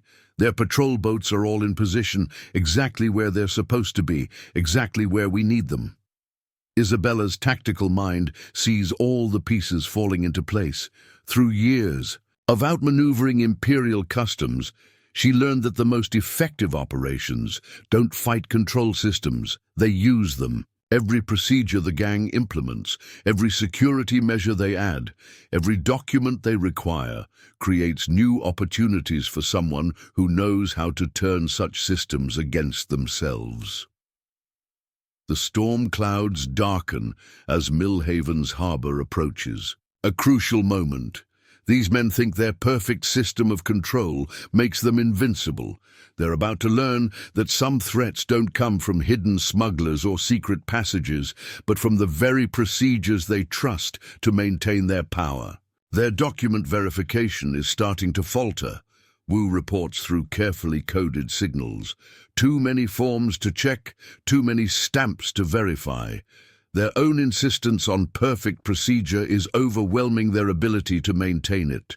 Through her network of mirrors, Isabella watches the first cracks appear in the gang's control. Their checkpoint officers, overwhelmed by the volume of paperwork their own system demands, begin taking shortcuts. Small compromises that create exploitable weaknesses.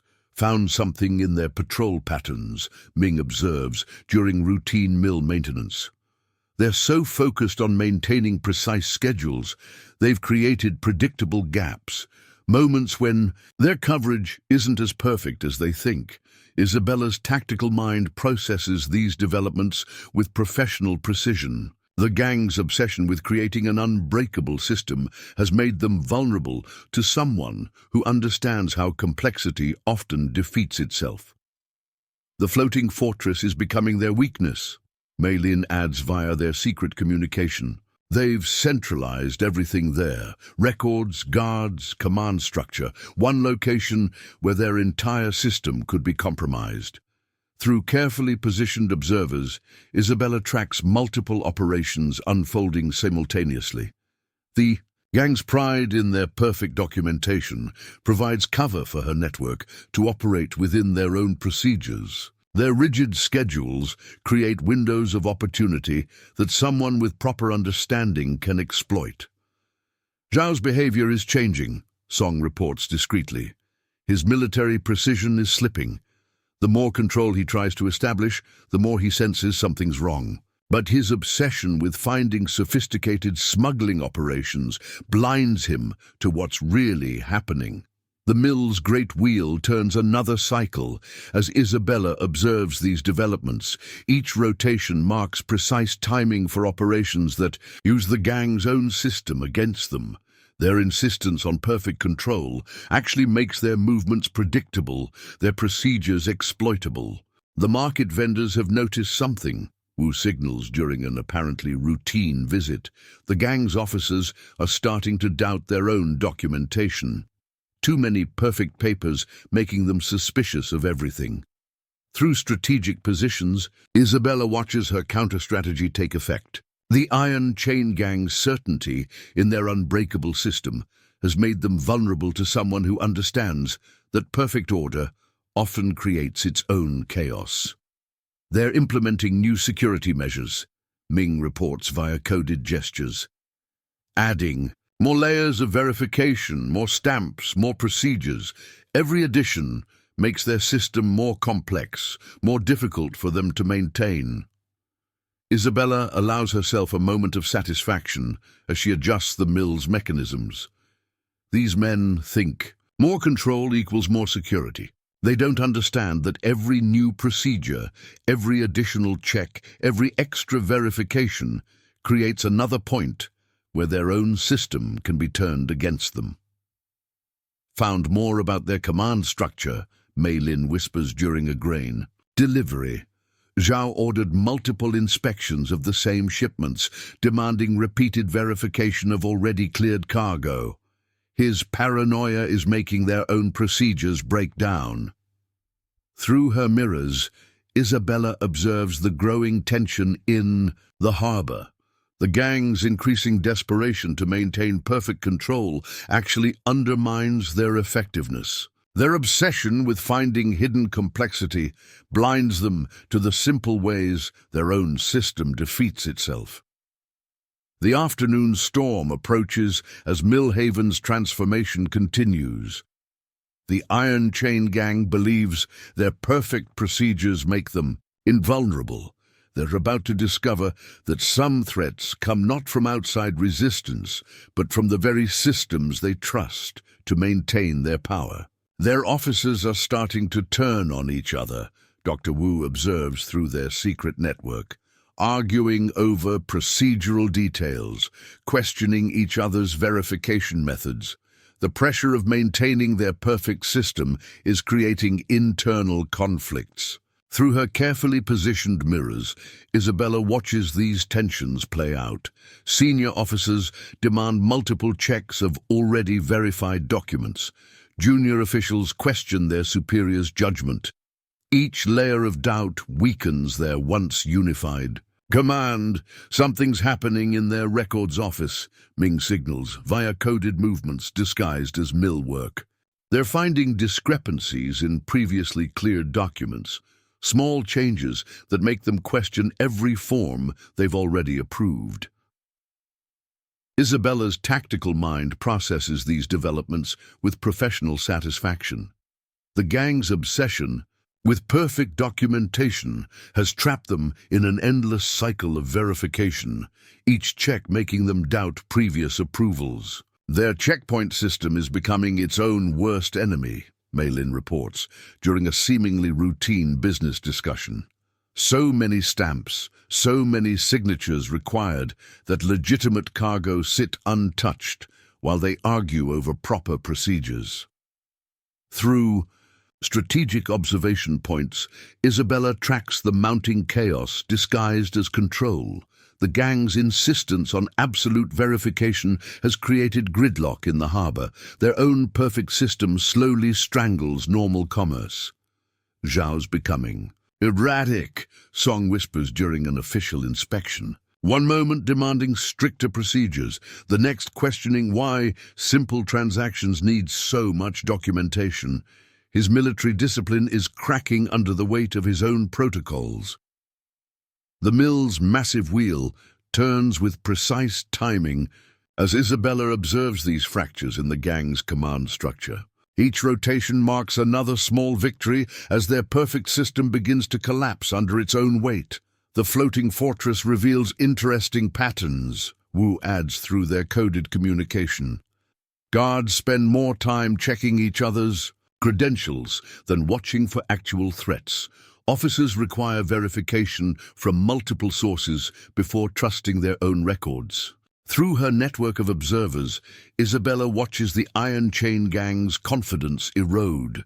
Their certainty in their unbreakable system has been replaced by creeping doubt.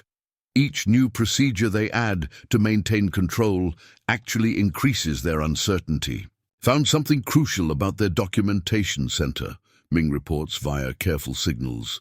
They're so focused on protecting their records from outside theft that they've made it nearly impossible for their own people to access necessary information. Quickly, Isabella allows herself a moment of cold satisfaction as she adjusts the mill's mechanisms. These men thought perfect control meant absolute security. They never understood that excessive protection often creates its own vulnerabilities. The afternoon deepens as Millhaven's harbor reflects the mounting tension. The Iron Chain Gang's attempt to create an impenetrable system has instead built a prison of procedures that slowly suffocates their own operation. They're about to learn that some enemies don't need to attack, they just need to let perfect systems destroy themselves. Evening shadows lengthen across Millhaven's harbor as Isabella observes the escalating chaos within the Iron Chain Gang's ranks. Through her network of mirrors, she watches their once disciplined operation fracture under the weight of its own procedures. 3 separate inspection teams just detained each other, Ming reports through coded signals, each demanding verification from the others, none willing to accept anyone else's authority. Took 2 hours to sort out who actually had jurisdiction. Isabella's tactical mind processes these developments with professional satisfaction. The gang's obsession with perfect documentation has created exactly the kind of paralysis she'd designed her counter-strategy to achieve. Found something fascinating in their command structure, Dr. Wu whispers during an apparently routine visit. Zhao's divided his officers into specialized units, each responsible for verifying different aspects of the same shipments, but none of them trusts the other's certifications. Through carefully positioned observers, Isabella tracks multiple breakdowns occurring simultaneously. Senior officers question junior officials' competence. Checkpoint guards argue over proper procedures. Even their most basic operations have become mired in endless verification. The floating fortress is becoming a Tower of Babel, Malin adds, via their secret network. Every department demands different forms, contradictory procedures, incompatible stamps. Legitimate merchants can't move cargo because no one knows which requirements are actually valid. The mill's great wheel turns with precise timing as Isabella watches her strategy bear fruit. Each rotation marks another small victory as the gang's perfect system slowly collapses under the weight of its own complexity. Zhao's losing control. Song reports discreetly. This morning he ordered all previous clearances revoked, demanding fresh inspection of every vessel in the harbor. But his own officers can't agree on what constitutes proper verification. Through her mirrors, Isabella observes the mounting tension. The gang commander's military discipline has been replaced by almost paranoid attention to detail. His insistence on absolute control actually creates more opportunities for her network to exploit. Their documentation center is in chaos, Ming signals through careful gestures. So many forms require so many different approvals that they've started creating new procedures just to track existing procedures. Even their most experienced clerks can't navigate the system anymore. Isabella allows herself a moment of satisfaction as she adjusts the mill's mechanisms. These men thought bureaucratic perfection would make them invulnerable. They never understood that excessive organization often breeds its own kind of anarchy. The checkpoint officers are breaking into factions, Wu reveals during their coded communication. Each group claims their verification method is the only valid one. They're so busy arguing with each other that actual harbor traffic moves almost unnoticed. Through strategic positions, Isabella watches these internal conflicts escalate. The gang's insistence on perfect procedure has transformed their operation from a unified force into competing departments, each suspicious of the other's authority. Their guard rotations are becoming erratic, Malin observes via subtle signals. Officers spend more time checking their own men's credentials than watching for actual threats. Some posts stand empty while multiple teams verify each other's patrol schedules. The evening deepens as Isabella's counter-strategy continues to work. Each new procedure the gang implements to maintain control actually increases confusion. Every additional layer of security creates more opportunities for their own system to fail. Zhao's latest orders are impossible to follow, Song reports through their network. He wants triple verification of all documentation, but each verification requires its own set of approvals. They're creating infinite loops of procedure that paralyze their entire operation. Through carefully placed mirrors, Isabella tracks the spreading dysfunction. The gang's attempt to create perfect order has instead generated perfect chaos. Their own insistence on absolute control slowly dismantles their ability to function. Found something crucial in their patrol patterns, Ming signals discreetly. They're so focused on maintaining precise schedules that they've created predictable gaps, moments when their coverage fails because multiple teams are busy verifying each other's authority. Isabella's tactical mind calculates next moves as she observes these developments. The Iron Chain Gang's obsession with perfect procedure has made them vulnerable to someone who understands how complex systems often defeat themselves. Their documentation requirements have become almost mystical, Wu adds through coded messages. Officers demand forms that don't exist, stamps that contradict each other, signatures from positions that were never created. They're trapped in a maze of their own making. Through her network of observers, Isabella watches the gang's confidence crumble.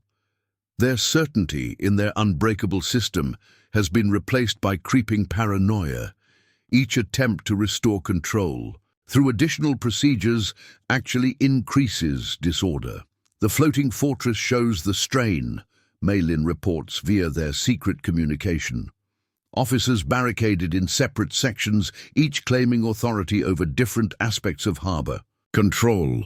They've effectively isolated their own command structure.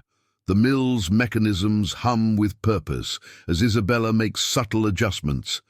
These men thought absolute organization meant perfect security. They're about to learn that some systems collapse, not from external attack, but from their own drive for unattainable perfection. Zhao's becoming almost obsessive, Song whispers during an official inspection, demanding hourly reports on every aspect of harbor activity, but each report requires so many verifications that they're already outdated when finally approved. Through strategic positions, Isabella watches her counter-strategy reach critical mass. The gang's attempt to create an impenetrable system has instead built a labyrinth of procedures that slowly suffocates their own operation. The evening shadows lengthen as Millhaven's harbor reflects the mounting chaos. The Iron Chain Gang's perfect system of control has transformed into a prison of procedures that traps its own creators. They're about to discover that some enemies don't need to fight. They just need to let overwhelming organization destroy itself from within. The night sky above Millhaven grows darker as the storm approaches, both in the heavens and on the ground. The harbor, once a hub of industrious movement, now crawls with chaos. The Iron Chain Gang's attempt at perfect control has led them into an inescapable web of their own making. Isabella watches through her network of mirrors, her gaze cold and calculating as the pieces continue to fall into place. Zhao has ordered every ship docked for emergency inspection, Ming reports through a subtle gesture. But no one knows what an emergency inspection even means anymore. Each officer insists on a different standard. Isabella knows this is the breaking point. The gang's rigid structure, built on their obsession with perfect documentation and order, has begun to fracture beyond repair. What had once been a mighty force of control is now a chaotic, fractured network where no one trusts anyone else, and every action is bogged down by endless layers of redundant checks. The floating fortress is a tomb of inefficiency, Maylin whispers. The officers are so wrapped up in verifying each other that no one is watching the harbor. We've found open gaps in their defenses. Isabella's mind processes this, a smile tugging at the corner of her lips. The fortress, once thought impenetrable, has become a breeding ground for disorder, where overburdened officers struggle to meet impossible expectations. Their pride in their perfect system has led them into a labyrinth of contradictions, each layer of verification feeding into another until the very foundation of their power is eroded. The checkpoints are at a standstill, Wu reports, his voice tinged with a hint of triumph. They're drowning in paperwork. Goods that need to be inspected sit idle, while the officers argue over whose stamp is legitimate. The merchants are getting desperate. Isabella watches the harbor in silence for a moment, her eyes narrowing as she calculates the final phase of her strategy. The Iron Chain Gang's entire operation is now a giant, unyielding bureaucracy, one that has completely lost its ability to function. She has used their own methods against them, their obsession with perfection, the very thing that will destroy them. Zhao's mental state is deteriorating, Song reports with quiet concern. He's becoming more irrational. The more he tries to control, the more control slips through his fingers. His officers are scared, questioning every order he gives. It's only a matter of time before they turn on him. The storm outside intensifies, the winds picking up as the first drops of rain begin to fall. Isabella takes a deep breath, feeling the weight of the moment. The system the Iron Chain Gang relied on, its perfect all-encompassing structure, has become its own undoing, and in the chaos, Isabella sees the opening she's been waiting for. Time to end this, she whispers to herself. Through her carefully placed mirrors, Isabella watches as the final act unfolds. The officers are so consumed by their own internal struggles that they fail to notice the subtle movements of her network. The harbor is in disarray, their once unshakable command structure in tatters. The gang has been so busy ensuring their system is perfect that they never realized it was suffocating them from the inside. Zhao is issuing a final ultimatum, Ming reports, his voice filled with quiet intensity. He's demanding that every officer report directly to the floating fortress for a final, full inspection. He wants absolute confirmation that all procedures are being followed, but no one agrees on what those procedures are anymore. Isabella nods, her fingers moving delicately over the levers of the mill. The complex machinery hums with power, as though it, too, feels the weight of the impending collapse. "Let them come," Isabella murmurs. "This is the end of their perfect system."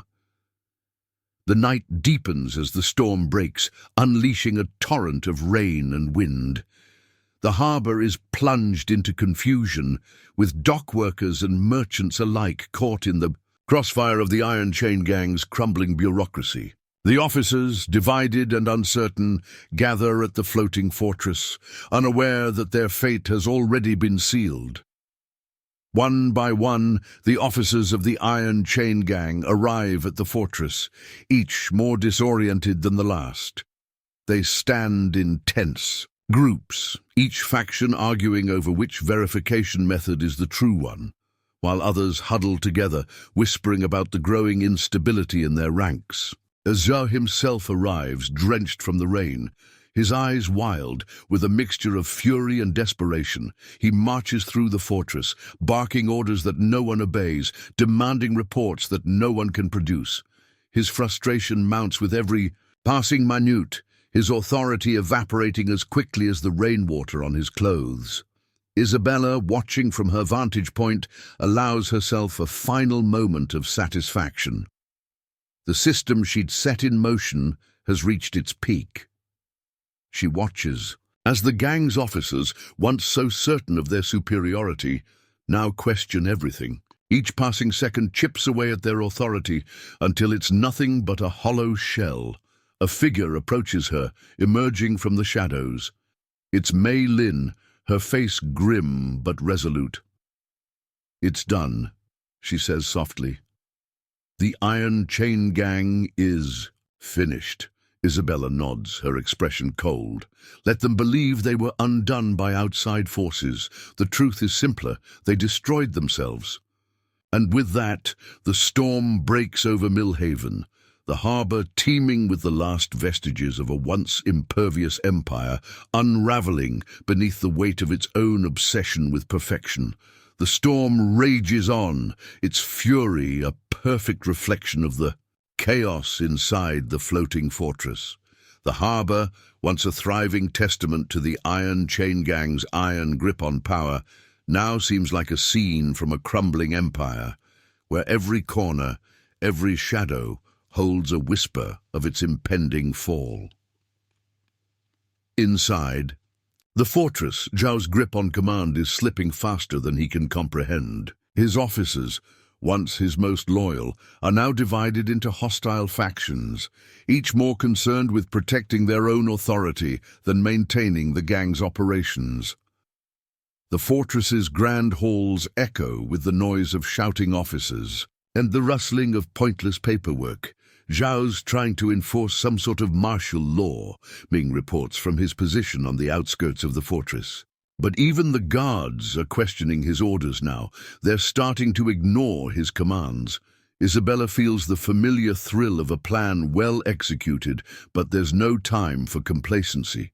The final act has yet to play out. The system, now bloated and overcomplicated, is no longer sustainable, and she knows it will take only one more push for the entire structure to collapse. Outside the fortress, Millhaven's harbour is a shadow of its former self. The usual bustle of merchants and dockhands is replaced by a hushed tension. The goods that had once flowed freely through the docks now sit idle, held up not by the smugglers, but by the very authorities who had claimed to secure them. More dockworkers are refusing to deal with gang officers, Maylin reports, her voice steady but firm. They're tired of the confusion. Some of them are starting to work with us, bypassing the checkpoints entirely. Good, Isabella replies, her eyes narrowing as she watches the web she's spun begin to close. They know that chaos is as much a weapon as any sword. The Iron Chain Gang's bureaucratic web, designed to entrap and control, has instead entangled the very people who built it. The more Zhao struggles to assert his authority, the more deeply he digs his own grave. His obsession with verification, with stamping every document and ensuring every I is dotted and every T crossed, has caused his empire to stutter to a halt. As Isabella watches from her vantage point, she sees something that makes her pause.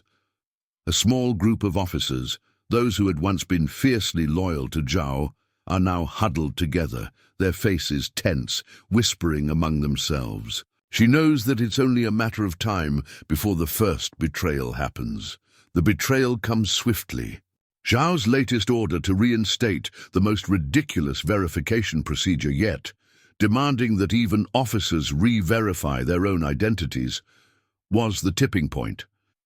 The officers, already worn thin by hours of back and forth, can no longer contain their resentment. Within minutes, a high-ranking officer named Liu, who had been quietly undermining Zhao's authority, steps forward in the chaos. He raises his hand, commanding attention from the room full of increasingly frayed gang. "Leaders, enough," Liu says, his voice carrying an unspoken authority. "This madness cannot go on. We've lost control. The very systems we built to protect us have become our prison." A ripple of agreement spreads through the officers, and without warning, Liu turns to Zhao, his tone no longer one of respect, but of reproach. "Your obsession with perfection has brought us to ruin, Zhao. You've lost us." Zhao's eyes widened in disbelief, his face flushed with rage, but it's too late. His iron grip on the Iron Chain Gang has turned to rust. The officers who had once followed him without question now see the cracks in his leadership, and their doubts have become impossible to ignore. Liu moves decisively, his words ringing through the room. "We are taking control. You have two choices: step down or be removed." The tension in the room is palpable. Zhao, furious and defeated, stumbles back. His hands shake as he looks at his officers, his once loyal subordinates now turned against him. Isabella, watching from a distance, can feel the ground shifting beneath her. The fortress that once seemed unshakable is crumbling from the inside, and she has no doubt that it's only a matter of time before the rest of the gang realizes. They've been trapped by their own perfect system. Back in the mill, Isabella feels the weight of the moment. She adjusts the gears of the mill one last time, ensuring that everything is aligned perfectly. She knows that her role is nearing its end. The Iron Chain Gang, as it once was, will cease to exist by morning. "The system has broken," Wu reports, quietly. "Zhao is no longer in charge. Liu and the others have assumed control. The gang is fractured and their influence is unraveling by the hour." Isabella steps away from the mill's mechanism, her fingers lingering on the cool brass. Good. Let them fight over the scraps. Mei Lin, appearing at her side, glances at Isabella with a mix of admiration and quiet respect. "They thought they were invulnerable, but you showed them that no system can be perfect." Isabella's lips curl into a small, satisfied smile. "Perfection is an illusion. Complexity can only hold for so long before it devours itself. And the Iron Chain Gang's hubris was its undoing. The next day, Millhaven wakes to an unfamiliar quiet. The harbour, once bustling with activity under the watchful eyes of the Iron Chain Gang, is eerily still. A few of the remaining gang members roam the docks, but their presence is a mere shadow of what had been. Word has spread quickly. Zhao is gone.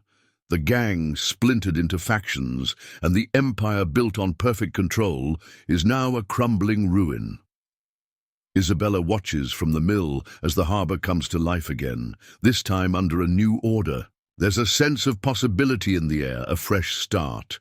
The dock workers resume their business, merchants cautiously begin to ship goods again, and the city's pulse starts to beat once more. "We've won," Maylin says, her tone calm. "But there's a sense of finality to it. Not just one," Isabella responds, her eyes lingering on the horizon. "We've shown them the truth, that even the strongest fortress will fall when it's built on the illusion of perfect control. With the Iron Chain Gang broken, Millhaven is free, at least for now. But Isabella knows that freedom, too, can be a fragile thing. For now, though, the city breathes easy, and she allows herself a rare moment of peace, watching as the chaos of the past gives way to the possibility of a new, less controlled future. The morning after the storm is quiet, too quiet for Millhaven. As the sun rises over the broken remnants of the Iron Chain Gang's empire, the city feels like it's holding its breath, uncertain of what comes next. The harbour, once a fortress of ruthless control, is now filled with hushed murmurs. The workers, the merchants, and the few remaining gang members still stumbling through the streets sense that something fundamental has shifted.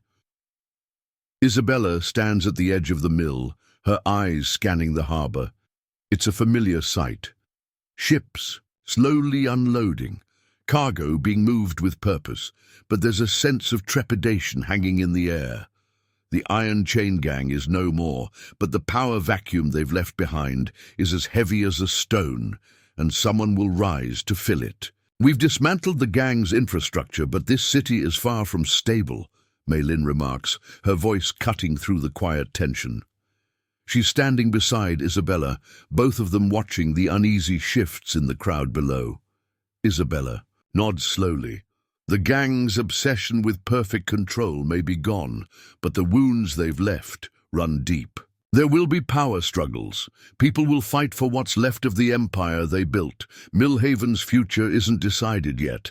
The city is a powder keg of uncertainty. With the gang fractured, many factions have begun to regroup, and there are whispers of former lieutenants vying for leadership.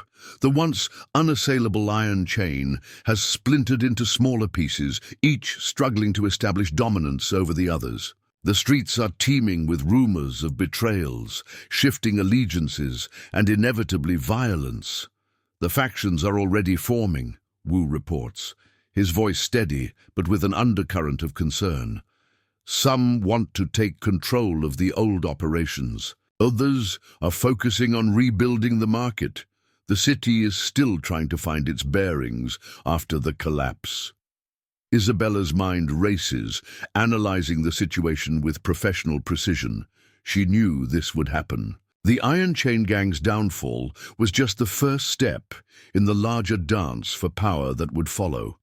The question now is, who will emerge as the new force in Millhaven?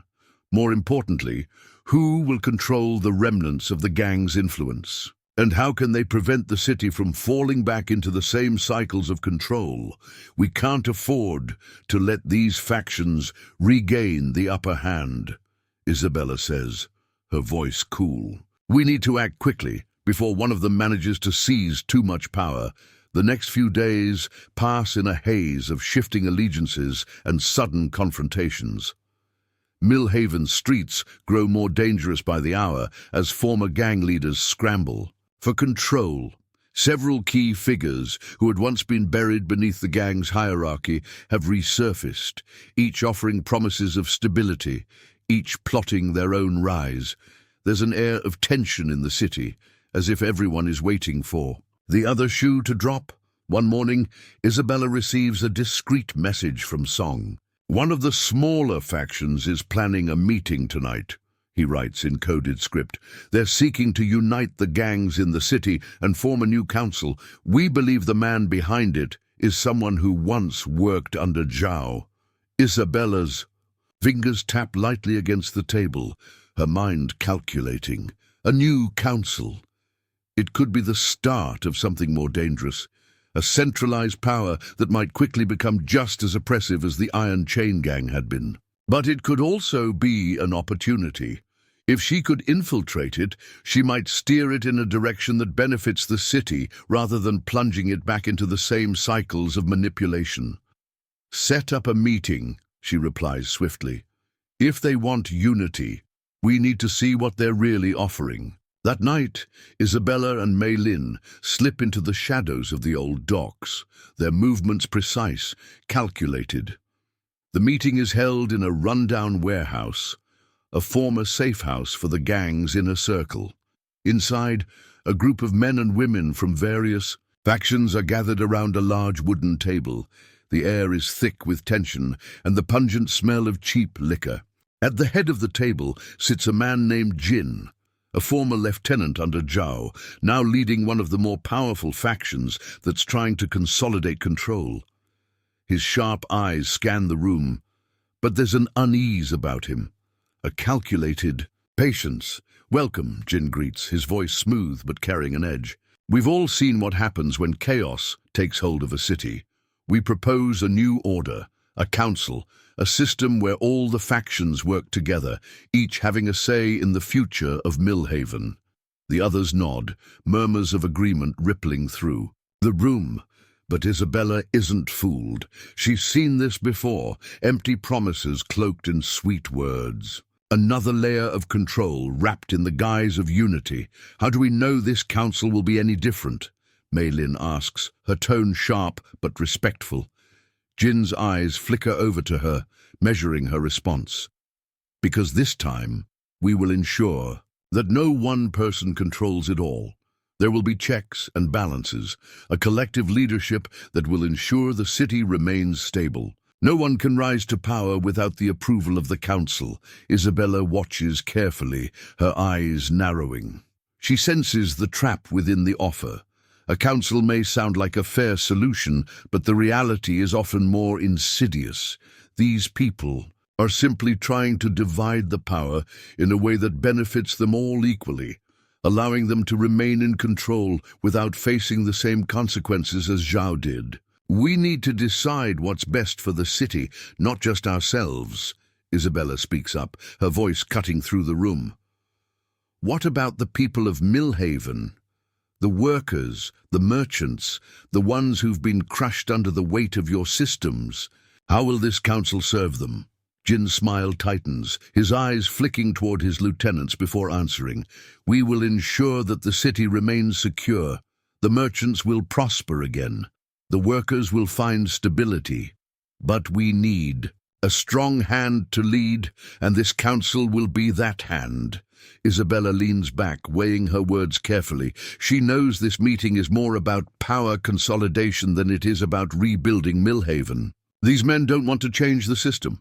They want to preserve it, to ensure they're the ones in charge when the dust settles. We'll see, Isabella says coolly, standing up. The city won't be controlled by another system built on the backs of its people. But we'll watch how you proceed. If you truly want a council that serves Millhaven, we'll be watching your every move. As she and Mei Lin leave the warehouse, Isabella feels the weight of what comes next. The storm has passed, but Millhaven's future remains uncertain. The factions may bicker and fight for control, but the real work, the work of truly rebuilding a city that isn't bound by the chains of bureaucracy and control, has only just begun. We'll keep our eyes on them, Mei Lin says quietly as they walk away. They might believe they're united, but power always fractures in the end. Isabella nods, her mind already turning toward the future. And when it does, we'll be ready to make sure Millhaven doesn't fall back into the same traps. This time, we'll build something different.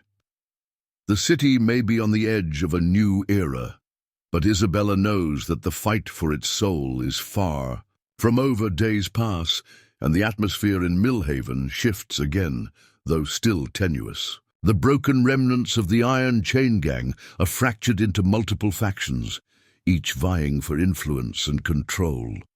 But the true struggle is not just for power. It's for the future of the city itself.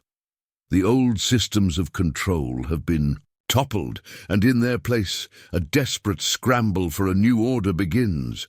Isabella watches from the shadows, her mind ever at work. She sees the factions beginning to coalesce around a central idea, the council Jin proposed. It's an idea that draws in some and alienates others. What's being promised is stability, but stability always comes at a cost. And Isabella knows, better than anyone, that it's not simply about preventing chaos, it's about who gets to define the rules of the new game. I've been keeping tabs on the council's meetings, Maylin says, her face a mask of quiet determination. They're starting to invite more of the old city leaders into their fold. Merchants, guards, even a few from the dockworkers' union. It's becoming clear they're trying to secure the entire city's cooperation. Isabella leans against the window of the mill, staring out at the bustling harbour below. The sun has set, but the glow of lanterns still flickers along the docks. They're building a new kind of power, but it's built on the same foundation, the illusion of control. This council won't be any better than what came before, Maylin. They'll just wear different faces. Maylin doesn't respond immediately. Instead, she steps forward, narrowing her eyes on the map of Millhaven Isabella has been studying for days, tracing the streets, the hidden places, the old gang's former strongholds. But we can't just destroy their system again, she says, voice low. If we burn it all down, we risk creating another power vacuum. There's already talk of other gangs moving into the city. Some are promising to protect the people from the council's rule. Isabella's mind ticks through the possibilities. Her strategy has always been about exploiting weakness, finding the cracks in the system and slipping through them, destabilizing an opponent from within. But Maylin is right. Burning everything down could lead to a collapse of its own, and the result might be worse than the Iron Chain Gang's reign. We'll need a different approach, Isabella says, her tone more thoughtful now. We can't just break the council's hold, but we can change what they think they're building. The next night, as the moonlight casts pale shadows across the city, Isabella meets with a select group of allies, those who still believe in something better for Millhaven. She's chosen each one carefully, men and women from different walks of life who've lived through the chaos of the Iron Chain and know what it's like to feel powerless. Together, they represent a thread of hope, however fragile, amidst the crumbling remains of the old systems. We don't need to burn it all down, Isabella begins, her voice steady as she addresses her group. The council, like the Iron Chain Gang, believes they can create order by centralizing power. They think they can control Millhaven from the top down, but we know better. Systems of control breed their own undoing. What we need is to make sure they can't just replace one prison with another. A hand raises from the back. It's Wu, his eyes sharp with calculation. How do we do that then? If they control the council, the city will fall under the same kind of rule, only this time in the name of unity. Isabella nods, acknowledging his point. We infiltrate their system. We sow discord, not through violence but through ideas. We need to shift their narrative. If they can't agree on what the city needs, they'll never be able to lead. If we disrupt their unity, if we make them question each other, then their control becomes a house of cards. And when it falls, the city will be ready for something new. Wu furrows his brow. You're talking about turning them against each other. Exactly, Isabella replies. We'll use their own methods against them. These men who call themselves leaders, they're so obsessed with structure and rules that they can't see how easily their system can fracture. The moment they start questioning each other, doubting each other's authority, their empire will begin to crumble from within. Mei Lin, standing beside Isabella, speaks up, "But we'll have to move quickly. If we drag our feet, they'll solidify their power, and we'll be left fighting against something far more entrenched. We need to make the first strike before they can close their ranks completely." Isabella meets her gaze, a determined spark in her eyes. "Agreed, but we won't strike with force, we'll strike with information. Every faction in that council has something to hide. We'll expose their weaknesses. The more distrust we sow, the more fractured they'll become." The days that follow are a blur of whispers and subtle movements. Isabella's network is everywhere. In the market, on the docks, within the council's inner circle itself. She sends coded messages, plants rumors, and feeds misinformation into the hands of those most likely to act on it. It's a delicate dance, balancing between truth and lies, between stirring the right amount of suspicion without revealing her hand. Soon, cracks begin to appear. A disagreement among council members over resource distribution leads to the first public fallout. A minor miscommunication about a shipment of goods turns into a full-blown argument, with different factions blaming each other for the delays. A few days later, a report surfaces about a missing shipment of money, one that was meant to fund the city's reconstruction. Whispers spread that some members of the council may be pocketing it for themselves. Each time, Isabella's hand is unseen, but the effects are undeniable. The tension in the council is palpable. Every new scandal fuels more dissent, more bickering, until what was once a unified front is now a group of fragile alliances, each suspecting the others of treachery. Late one evening, a figure approaches Isabella in the shadows of the mill. It's Song, his expression grim as he hands her a piece of paper, another missive, a leak from the council. It's a letter from Jin, the council's presumed leader, addressed to his most trusted lieutenants. The letter details a plan to forcefully neutralize any factions that oppose the council's authority. It's a betrayal of the very unity they promised. Isabella reads the letter with a sharp smile, the gears of her mind already turning. "This is the opening we needed," she murmurs, handing the letter back to Song. Jin revealed his true intentions. "Now we show the city who these so-called leaders really are." The next day, a carefully orchestrated campaign of leaks floods the city. The letter from Jin goes public. Whispers of betrayal swirl through every corner of Millhaven, from the docks to the market squares. The people, once apathetic, resigned to their fate, begin to rise up. They see the council for what it truly is, another system of control, another betrayal of the city they've been promised to rebuild. The final straw comes when an anonymous figure, one of Isabella's allies, delivers a damning speech at the city's central square. The speech paints Jin and his fellow council members as power-hungry charlatans who've simply taken up the mantle of the old regime. It's a rallying cry for the people, an invitation to take back their city from those who would use it as their playground. Isabella watches from a distance, her eyes sharp. The council's unity has fractured completely. The people are no longer passive. They are no longer afraid. Millhaven belongs to the people, the figure declares, their voice echoing in the square. The crowd roars, the sound of revolution rising. The council's grip slips further. Factions fracture, alliances crumble, and the streets of Millhaven buzz with the energy of possibility. Isabella's plan has worked. The city is once again on the edge of change. But Isabella knows this is only the beginning.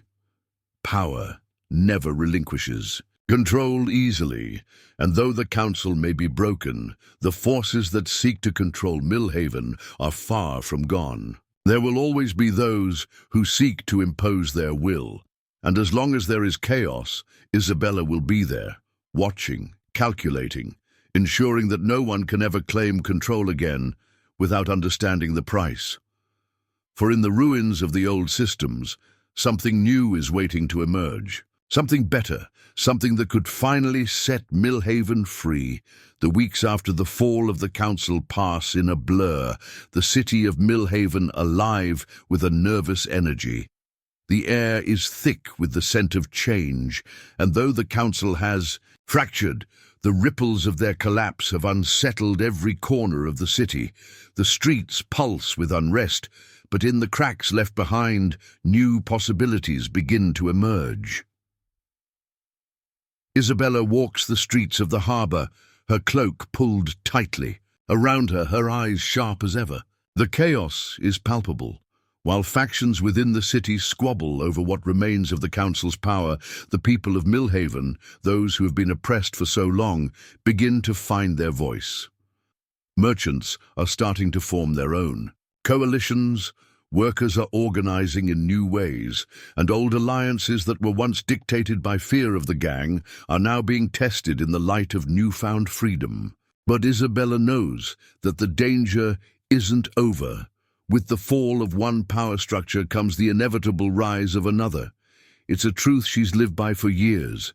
The fight for control is eternal, and no matter who wins, the struggle never truly ends. "I've been watching the merchants," Maylin reports as they meet in the shadows of an old warehouse that once belonged to the Iron Chain.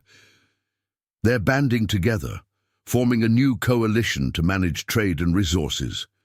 It's almost like they're trying to fill the void left by the council. Isabella listens intently, her fingers tapping against the table as she considers the implications. The merchants want power, but they lack the infrastructure of the old gangs. They'll need more than just a few resources to control the city. But they might be starting something that could gain traction quickly. They're organized, ambitious. Maylin raises an eyebrow. "And you're not worried they might try to seize control of the harbor, the way Zhao did?" "Not yet," Isabella replies, "but we'll need to keep an eye on them. If they see an opportunity to fill the vacuum left by the council, they'll move quickly. However, we have something they don't: the people. If we can unite those who've been left behind, the dock workers, the laborers, the ones who suffered under the old systems, then we can shift the balance in our favor. The meetings with the workers' unions begin." Isabella, with Maylin and a few trusted allies, walks through the broken-down streets of Millhaven's industrial sector, seeking out those who have long been silenced in the struggle for power. These are the men and women who built the city, who toiled in the shadows while the Iron Chain Gang and the council took what they wanted. Now they have a chance to take back what was once theirs. Isabella speaks to them not with grand promises, but with the clarity of truth. She doesn't offer them false hopes. She doesn't say that their lives will instantly improve, but she offers them something simple: the chance to build a new system, a system that for once isn't built on exploitation. "We have no illusion of easy victory," she says one night, her voice rising above the murmur of the crowd. "But we know this: what was done to you will never happen again. Not under our watch."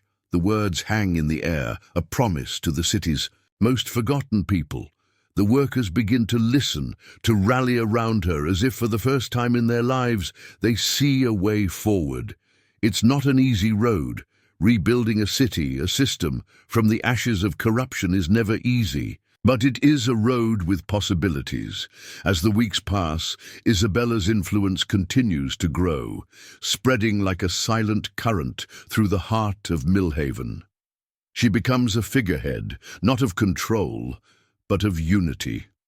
There are still factions, still those who plot and scheme in the shadows, but more and more people are beginning to understand the old ways of domination and submission don't work anymore. Millhaven is changing, and the power struggles that once dominated the city are giving way to a different kind of fight, the fight for a truly free city.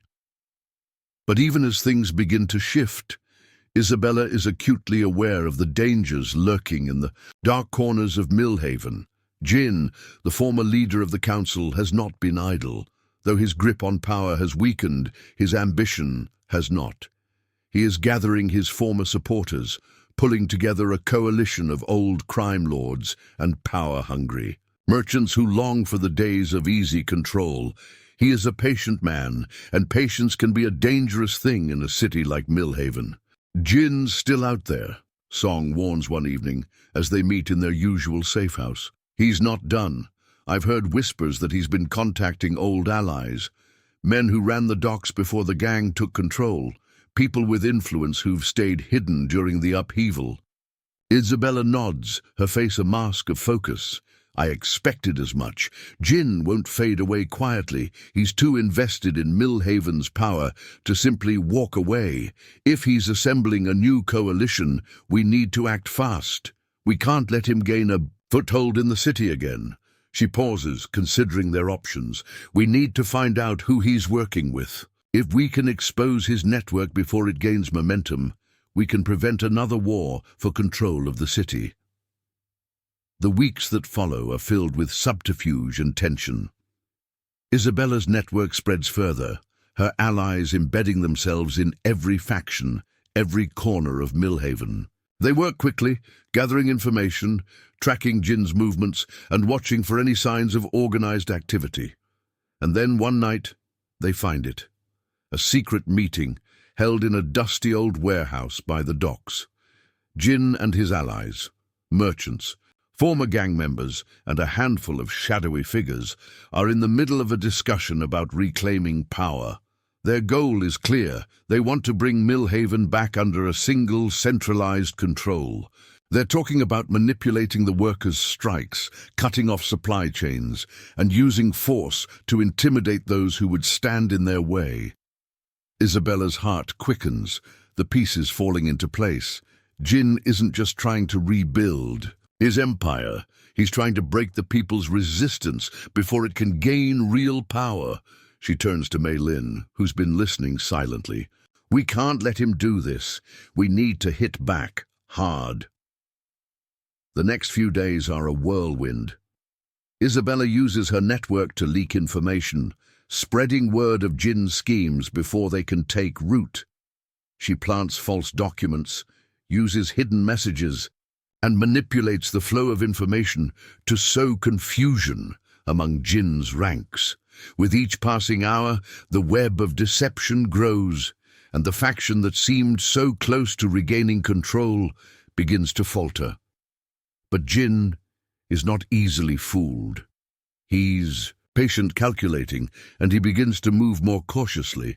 There's a reckoning coming, and Isabella knows it. As much as the city is changing, as much as the balance of power shifts in unexpected ways, the struggle for control is far from over. Millhaven stands at the edge of a new chapter, but Isabella knows that the true work has only just begun. For every victory there is another challenge. For every faction that falls, another rises to take its place. But for now, she's made her move, and the city has felt it. Whether the foundations they're laying will stand or crumble remains to be seen. The future of Millhaven hangs in the balance, and Isabella is determined to ensure that this time the city doesn't fall into the same hands again. In the quiet moments, as she walks the streets of the city she's helped reshape, she allows herself to wonder what kind of city Millhaven might one day become. A city free from the chains of control, a city built on new foundations, where people like her, people with no title, no claim to the throne, might one day hold the true power. It's a dream, perhaps, but one she's willing to fight for, and Millhaven, as always, waits. Up next, you've got two more standout stories right on your screen. If this one hits the mark, you won't want to pass these up. Just click and check them out. And don't forget to subscribe and turn on the notification bell so you don't miss any upload from us.